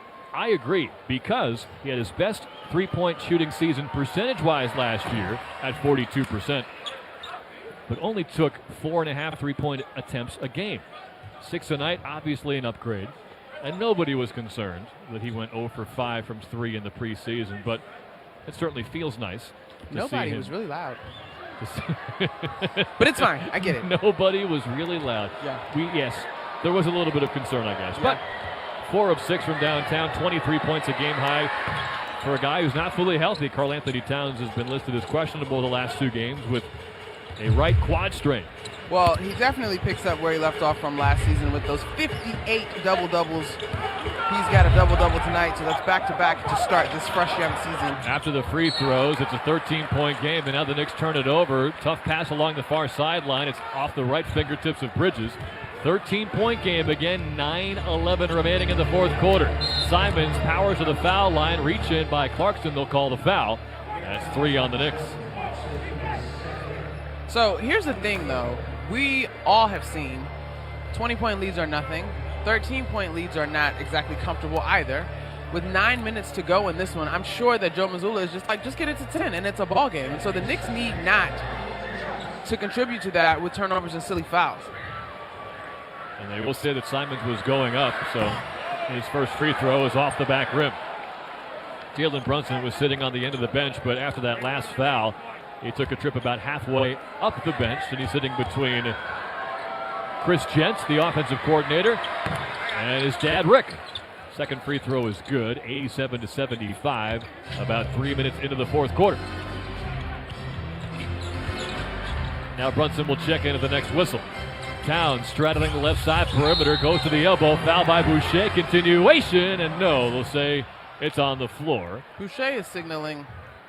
I believe that signal is supposed to mean that Cat is actually hooking him under the arm. That's so tough to call, but yes. Towns does this when he feels initial contact from the defense. Boucher's got his right arm all the way across his chest, so Towns tries to remove that arm by instinctively hooking his non-ball hand. Kolek will check out in favor of Brunson, who's out there with McBride, Bridges, Clarkson, and Towns. Inbound to the far corner for Bridges, catches it while standing on one foot, tried to throw it off of White, but White caught it, and he'll race up court. Pritchard left wing, pump fake to 3, good closeout for McBride. Now White from straight on, front rim, no. Towns crashing in for the rebound over Gonzalez. Towns got his second double-double in as many games. Brunson walk up left wing 3, short. Gonzalez the rebound. 12-point Knick lead, timeout Joe Mazzulla as the Celtics were off on the break. And they'll have it when we come back. 8:38 to go in the fourth quarter. What was once a 24-point Knick lead has been trimmed to 12 with plenty of time left for Boston. You're listening to New York Knicks basketball on ESPN New York and the MSG Radio Network. Stepping into the Kia K4 or K5 isn't just getting behind the wheel of any average sedan. It's stepping into what's next. With a K4, it's stepping into a world that's exciting. With a K5, it's one that's bold. The Kia K4 and K5, the next movement for sedans. See your local Kia dealer or visit kia.com to learn more. Kia, movement that inspires. Call 800-333-4KIA for details. Always drive safely. Finding great candidates to hire can be like, well, trying to find a needle in a haystack. Sure, you can post your job to some job board, but then all you can do is hope the right person comes along, which is why you should try ZipRecruiter for free at ZipRecruiter.com/ESPN. ZipRecruiter doesn't depend on candidates finding you. It finds them for you. Its powerful technology identifies people with the right experience and actively invites them to apply to your job. You get qualified candidates fast. So while other companies might deliver a lot of hay, ZipRecruiter finds you what you're looking for. The needle in the haystack. See why 4 out of 5 employers who post a job on ZipRecruiter get a quality candidate within the first day. ZipRecruiter, the smartest way to hire. And right now, you can try ZipRecruiter for free. That's right, free. At ZipRecruiter.com/ESPN. That's ZipRecruiter.com/ESPN. ZipRecruiter.com/ESPN. Total Ortho Express is a state-of-the-art orthopedic care center with 4 Long Island locations: East Meadow, Syosset, Massapequa, and Deer Park. Injuries can happen at any time and can often require immediate attention. Total Ortho Express provides immediate walk-in orthopedic care from highly awarded specialists and surgeons, instead of waiting in an emergency room or a general urgent care. Total Ortho Express is open 7 days a week with extended hours, so that our patients have convenient and immediate access to the care they need. Learn more at TotalOrthoExpress.com. Knicks by 12, 8:38 to go in the fourth quarter. At one point, they led by 24. At halftime, it was 64-44. Thanks to an overwhelming second quarter from New York, they outscored the Celtics 42-14. And then Boston won the third quarter by 3. But another impressive start to a frame for the Celtics. It is now 87-75 with 8:38 to go in the fourth. That Knicks timeout is sponsored by BetterHelp. Mental health is health. Visit BetterHelp.com/timeout today for 10% off your first month of therapy. With Monica McNutt, I'm Tyler Murray. Monica, what's it going to take to hold off this Celtics comeback attempt? Well, I just would like to say Jason Bayhe is here, who I'm a fan of him as Lieutenant Voight on Chicago Fire, Chicago PD. Do you think there are too many Chicago shows? I don't watch Med. You just confused 2 of them, didn't you? I watch Fire and PD. I don't watch Med as often. Okay. Are there any crossover characters? Yes. And sometimes those will have a crossover with Law & Order, too, because it's all NBC. But anyway, I digress. To your question, the Knicks defense has to stay connected. Don't turn the basketball over. Continue to play downhill to get to the free throw line. And Keita is in. Watch this pick and roll. Karl-Anthony Towns is going to have to commit defensively. Keita, Pritchard, White, Hauser, and Gonzalez. Keita, Euro step just inside the foul line. A wild shot wouldn't go over Towns. That was great defense by Karl-Anthony Towns. I like it. He's out there with McBride, Bridges, Clarkson, and Brunson. Brunson gets it right wing, jab step, drive, pulls up for a mid-range jumper, and back rimmed it. Rebound, Keita. Derek White's had a herky-jerky night because of 3 early fouls. He'll take a long 3. He back rimmed it from straight on. Towns is hustling real hard to get an open loose ball, but it looks like he stepped on the baseline. Yes, that's the call, before he can outlet it toward midcourt. 14 rebounds for Towns, 23 points, which is still the game high. Derek White is 1 of 7 from the three-point line. To your point about not really being able to find rhythm because of his free throw shooting. The Knicks have called a timeout. Trouble, excuse me. And they're going to challenge that last call, I believe. Let's hear it from James Capel. A ruling out of bounds on the play. That did happen right in front of the Knicks bench. 87-75 is the score. Knicks by 12. We'll take the timeout, too, while they look it over. 7:56 remains in this fourth quarter. New York Knicks basketball on ESPN New York and the MSG Radio Network continues after this timeout. London Jewelers presents their annual watch fair at the Americana Manhasset, Friday, October 24th through Sunday, October 26th from noon to 5 p.m. Experience the latest collections of distinctive timepieces from the world's most prestigious watch brands. From selection to service, London Jewelers is a trusted, authorized retailer for the world's finest watch brands. Join us at the London Jewelers annual watch fair at the Americana Manhasset, Friday, October 24th through Sunday, October 26th. London Jewelers since 1926. Serving contractors, builders, and homeowners in the tri-state area since 1987, Brooklyn Window and Door is New York City's largest stocking dealer of quality Andersen window and doors. The professionals at Brooklyn Window and Door will help solve any of your window replacement needs or applications. Visit Brooklyn Window and Door's award-winning showroom to see the complete Andersen product line, including the 400, 100, A&E series. Andersen, built, backed, and serviced like no other window. Visit Brooklyn Window and Door at 185 30th Street in Brooklyn or call 718-WINDOWS. 1 in every 6 men is likely to be diagnosed with prostate cancer in his lifetime. That's why New York Presbyterian wants to remind men over 50 to book a prostate cancer screening. A simple blood test is all it takes. It could save your life. Screenings are available across New York City and Westchester at locations near you. Schedule your annual prostate cancer screening today at nyp.org/cancer screening. Stay amazing. New York Presbyterian. It doesn't matter if you're running drills at the park, playing pickup on a Saturday, or sinking the final putt. When you compete with your friends with Michelob Ultra on the line, competition isn't that friendly. The trash talk, next level, and the stakes, oh, those are crystal clear. With only 95 calories and superior smooth taste, it's the ultimate trophy. Superior is worth playing for. Michelob Ultra, superior light beer. Enjoy responsibly. Copyright 2025, Anheuser-Busch Michelob Ultra Light Beer, St. Louis, Missouri. Knicks by 12, 7:56 to go in the fourth. Knicks fans, do you know the name Jordan Brink? Does that mean anything to you? If so, pat yourself on the back. He's one of the Knicks assistant coaches. It's not required to know who he is, but he's a very important part of this team's success. He is the guy in charge of replay reviews for the Knicks. Do they want to challenge or not? And last year he was far and away the most successful in the NBA. He just had his first challenge of the year, and he nailed it. Approximate foul on Peyton Pritchard is why Karl Anthony Towns stepped out of bounds. So it's Knicks ball, up by 12. And during the break, Monica McNutt predicted the call perfectly. I'm 1 for 1 this young season. I love it here. So great. Knicks come out with Brunson, McBride, Bridges, Clarkson, and Yabusele. Brunson got double-teamed off the inbound, but got it back to McBride. Now they run ahead. Bridges at the foul line, pulls up for 2, in and out. There's a lid on the rim for the Knicks in this fourth quarter, and it's keeping the Celtics in the game. They are 1 of 9 in this frame. Hauser catches, shoots, left wing 3. That one spins out. Rebound tipped by Bridges, collected by Clarkson. Whips it across the backcourt to Brunson on the far side. Now he sprints up court, met by White, takes him inside, lefty floater, drops in.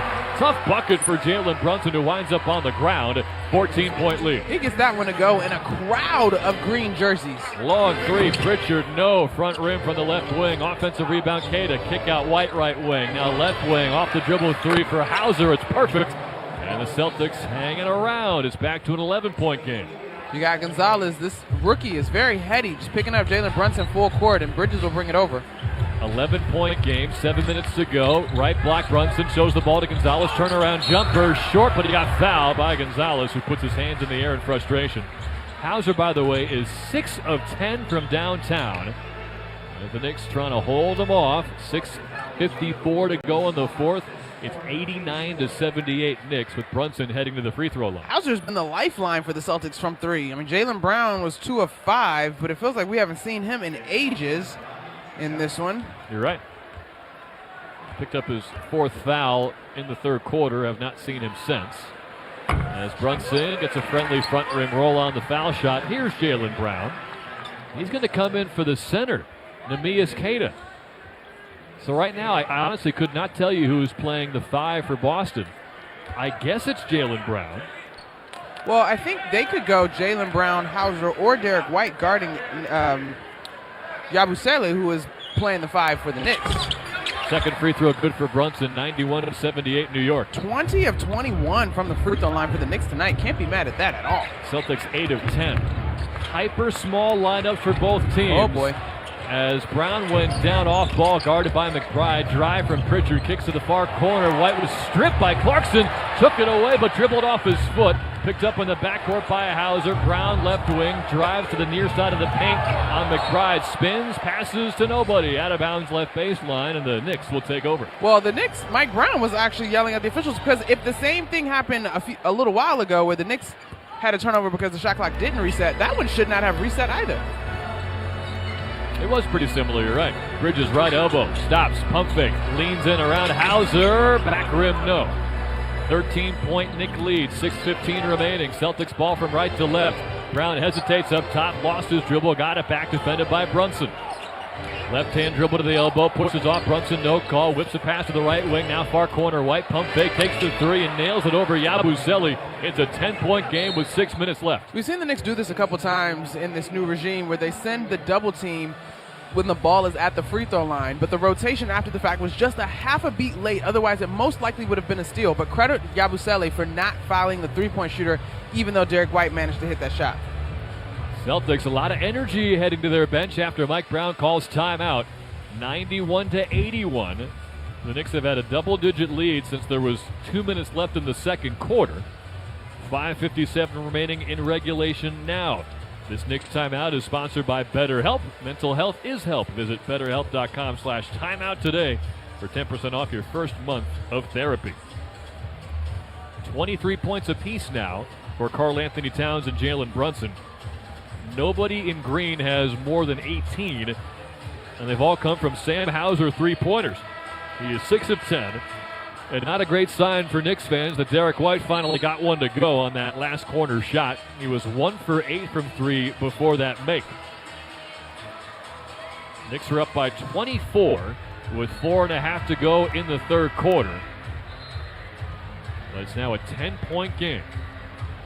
Mike Brown's timeout is over, and the Knicks come out with Brunson, Bridges.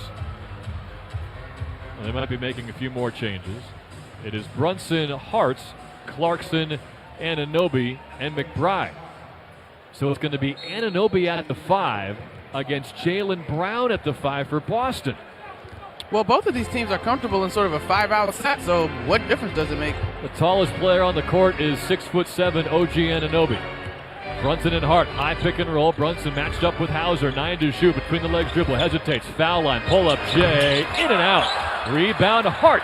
Kick out McBride, right wing 3, too strong. Another rebound for Hart. He'll find Brunson left wing. Drives inside, lefty layup, banked it home. Josh Hart back like he never left with 9 rebounds already in this contest. And back-to-back offensive boards there when they needed it most. Near wing Brown, pump fake, Euro step in the paint, met by Brunson, and gets a tough floater to go to make it a 10-point game again. He's just got that offbeat sort of drag step. You had multiple Knicks jumping, trying to get the block, and OG Anunoby's got like a cramp in his left leg and is off the court by the Knicks bench. Yeah, 4 on 5 from left to right go the Knicks as Anunoby tries to walk it off. Knicks only have 2 timeouts left. They pass the ball to Anunoby for some reason, and then they call a timeout with 4:57 to go. Anunoby's left leg is not bending right now at the knee. He's able to walk it off, though. And hopefully Monica's guess of a cramp is all it is. For now, it's a 10-point Knick lead. 4:57 remaining in regulation. Josh Hart has 6 offensive rebounds tonight. And similar to that point, just to stick with rebounds, to the margin that we saw in Game 1 versus the Cavs, you're back into that same sort of category here tonight when you look at what the Knicks have been able to do. Monday night, it was 48-32. Tonight, it's 48-31 so far. 25 for Brunson, that's now the game high. And for all the talk about three-point shooting, pace and space, the Knicks have missed a couple of threes on that possession that were cleaned up by Josh Hart offensive rebounds. Nice to see Brunson just get to the rim and hit that high percentage shot to stop the Celtics run. Definitely, and we're still waiting for tonight's closer, a Jalen Brunson sort of signature game from the field. I think if you took the first quarter out of this one, he probably has had more of a customary Jalen Brunson efficiency sort of night, but he got off to a slow start in the first quarter, going just 2 for 6 from the field. Well, there's no immediate good news on OG Anunoby. He's come out of the game after the timeout. Brunson, McBride, Hart, Bridges, and Towns. Your 2 All-Stars in this group from last season, Brunson and Towns, are the only Knicks to get scored in the scoring column in the fourth. And a 5-second violation. Knicks couldn't get the inbound in, so the Celtics take over, 10-point deficit, 4:57 to go. That's plenty of time, especially because they just saw a 9-point lead evaporate with 3.5 minutes to go on Wednesday against the Sixers. Pritchard and the Celtics from right to left. Pick and roll top of the arc with Cada. Defended by McBride. Another screen. Finds Brown. Left wing. Catch and shoot three. Very short. Long rebound collected by Hart. Trying to save it from the baseline. Threw it toward Towns. And he gets in between two Celtics. But lost it out of bounds near sideline. They'll say it's off of the Celtics though. Half their team goes to the bench asking for a challenge. Joe Mazzulla looking back toward his challenge tablet holder. And he just claps his hands together. Apparently they got the call right. Great job by Towns to go between two Celtics to catch that save pass from Hart. Left side drive, Brunson in the lane, pulls up for two, rattles it in. Floater from Brunson, 12-point lead. Now Pritchard, high side wing, marked by McBride. Screen from Cada, top of the arc, passes left for White, off his fingertips, but he saved it from the near sideline. Back to Pritchard, behind the back dribble. White, left wing, pump fake, try to draw foul on Bridges, so he airballed the shot. No contact from Bridges. It's all the way out of bounds, left baseline. Jalen Brunson has been responsible for the last 8 New York Knicks points. And, you know, looking at these stats, Boston actually is outscoring the Knicks in the paint 32-28, but the Knicks are having a terrific night from 3. Two-man game, Brunson and Towns. Brunson's got it, right elbow, and now he backs up to the wing, double team by Cada and White. Pass out of it, left side for McBride. Reset with Brunson, back near midcourt, 4 to shoot. Right point, left-hand dribble at the foul line, left elbow, triple team by the Celtics. Into Towns, who got the shot off in time, but couldn't bank it home. End of the shot clock. Jalen Brown motors down the lane, got fouled on a layup, and he'll get 2 free throws. 3:42 left in the fourth. 12-point Knick lead. And Monica, part of the pace that helps the Knicks is inbounding the ball quickly, so the other team can't challenge. There were 2 different coaches for the Celtics that came running down the sideline toward Joe Mazzulla, saying they should have challenged the airball 3 by Derek White off the pump fake because they thought there was a foul on Mikal Bridges. But all of this is about strategy, right? Like, I would be curious if the rules committee, I don't know how you can review the challenge process without disrupting the flow of the game. The only reason that's challengeable is because the ball went straight out of bounds. Right. So very unique situation, but they couldn't challenge because the Knicks had inbounded the ball. Yeah, they quickly. didn't move fast enough. I would like to figure out a workaround for sometimes. I think coaches have to use challenges on calls that officials acknowledge are flatly wrong. Wow, Brown missed the second free throw after making the first. Derek White came soaring in for the tip-in, but it spun all the way around the rim and off. White's frustrated. Knicks still up by 11 with 3:37 to go. It shouldn't surprise anybody that this Joe Mazzulla team is still fighting hard even without their superstar Jason Tatum and most of last year's starting lineup. Bridges has it, hands to the left wing for Deuce McBride, hounded by Derek White, 6 to shoot, left wing drive in the lane, passes to the right corner, wide open, Josh Hart three-pointer, air ball, rebound Brown. Celtics have numbers 3-on-2, Brown finds a streaking Cada, blocked by Brunson, but a foul.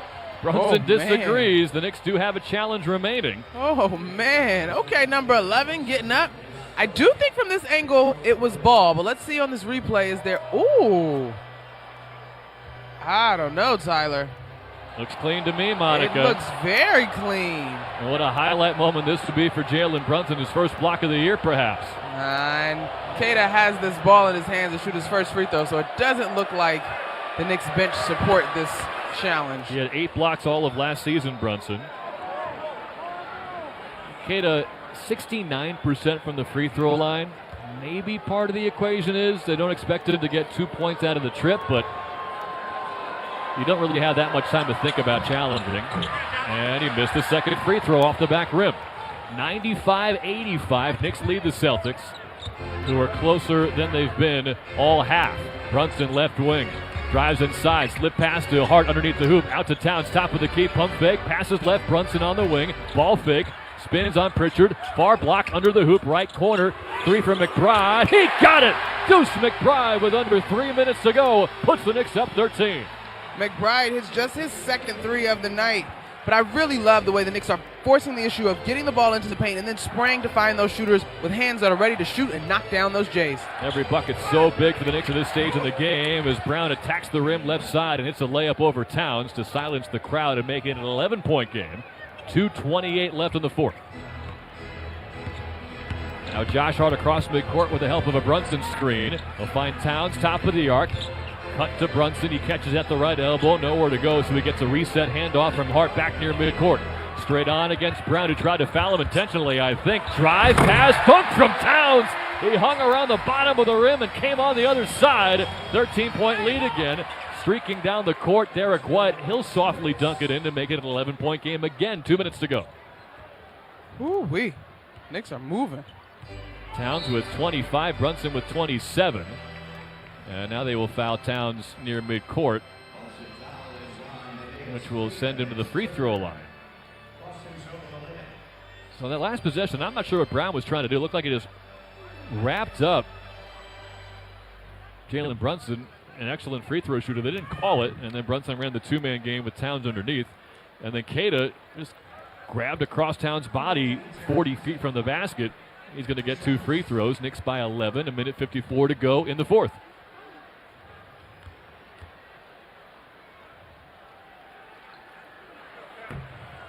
First foul shot is too strong from Towns. He's 9 of 11 from the free throw line tonight. I'll be honest, Tyler. I'm pretty giddy about what we're seeing early on in the Mike Brown era. You're giddy? Yeah, I'm really excited about this. Well, if you're happy, I'm happy. The Knicks started last year 5-6. It always felt like they were pushing the boulder up the hill, and I don't know the exact reference. Sisyphus?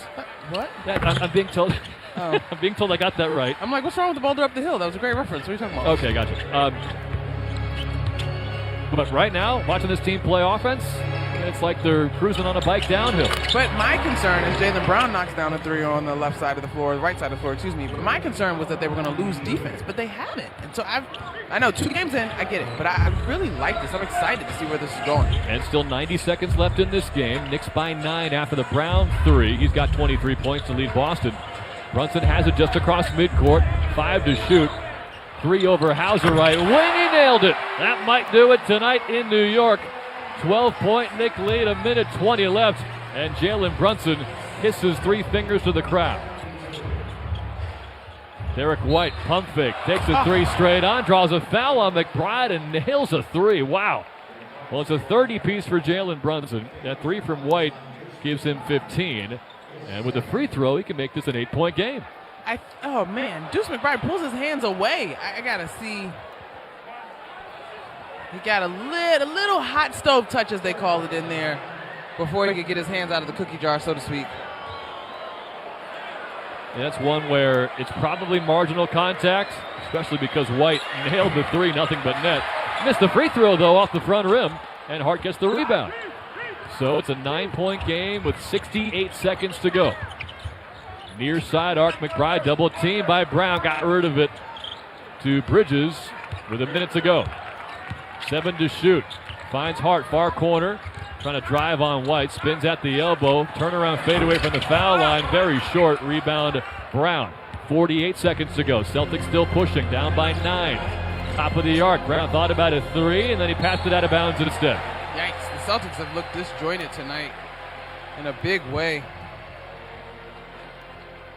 They've got 16 turnovers in this ballgame, and they've given up 22 points off of those turnovers. Inbound to Brunson with 41 seconds left. He gets fouled by Brown on a reach-in. I don't know if this loss will feel like death to Jalen Brown, which is how he's described getting eliminated by New York in the second round last year, but hasn't been his best game, a minus 13 rating. That's his 5th personal foul. I really enjoyed that series for what it's worth, though. It was the best series of my entire life, personally. Let's pause 10 seconds to allow stations to identify themselves on ESPN New York and the MSG Radio Network. Hey, this is Jalen Brunson. Jalen Brunson for 3. And this is your home for New York Knicks basketball. This is 880 ESPN. WHSQ and WCBS-FM HD2, New York. First free throw from Jalen Brunson drops in there. He's got 31. It's a 10-point Knick lead over Boston with 40 seconds to go. You're questioning if we've had some really good. I meant the Netflix Fast. What is it called? Starting 5. Starting 5. I was going to say Fast Furious 5. I'm making up stuff. No. Anyway, that doesn't register with me. I was talking about the Starting 5 I'm talking series. about the second round series. I know. When I realized why you were like incredulous about it. Yes, of course. No, that was a great series. Philly was a lot of fun too. The year before. I like to call those programs TV shows. It's a series. Is it? Starting 5 on Netflix is, I guess, it's season 2, right? Okay. Yeah, and it had, Did they say anything interesting this time? I'm only 3 episodes in. All right, so no, that's fine. Brunson did not get the roll on the front rim at this time, 8 of 9 from the free throw line. If they get a nick on there, you know I'm devouring every second. Well, you keep referencing how Jaylen Brown felt about it. From the dotted line, Pritchard missed a jump shot, offensive rebound, and a kick out to Shireman, but he missed a 3. And Josh Hart pulls down yet another board. He had 14 in just 18 minutes. It's great to see him back. And for these fans, it's great to see the Knicks beat the Celtics again. 105-95. Shot clock is off, and Jalen Brunson will let the game end with the ball in his hands. Really good stuff from the Knicks. I tell you what, I understand why optimism is so high. I understand why the pressure is so intense. Just in 2-game sample size, I'm doing my best to be a rational basketball analyst and realize that we are 2 games into an 82-game run. But there's a lot to be excited about under this new look squad. The Knicks are 2-0 for just the second time in the last 13 seasons. 2021 was the only other time. And the Celtics are 0-2 for the first time since the year they made that run to the finals before bowing out to Golden State. 31 points from Jalen Brunson, 10 of 12 from the field. 3-point shot looked a little bit better. He was 3 of 7 from long range. Karl Anthony Towns, I thought, set the tone, Monica, with 26 points. Got to the foul line so often, 10 of 12 from the stripe. And as we've said, not playing 100%, but you appreciate the warrior mindset he seems to have. I mean, the Knicks shot 10 more free throws than the Celtics. I think that's a great sign, and it's been consistent in these first 2 games. But I also would even add that versus the Cavs, OG Anunoby had sort of a breakout night. Tonight, a little bit more of a quiet performance. But if you're going to be able to get it done using a variety of pieces on any given night, that essentially is a sign of a great team. There was a moment or two in the fourth quarter where it looked like just one more shot would really start the pressure cooker here at MSG, but time and time again, the Knicks had an answer. Sometimes it was Brunson, other times Bridges. Josh Hart's rebounding was especially helpful. We will have Mikal Bridges standing by. 12 points for him, 5 of 10 from the field, 2 of 4 from three-point land. 6 rebounds, 2 assists, 2 steals. Mikal, it's Tyler and Monica. Thanks for the time. Just tell us, what was the key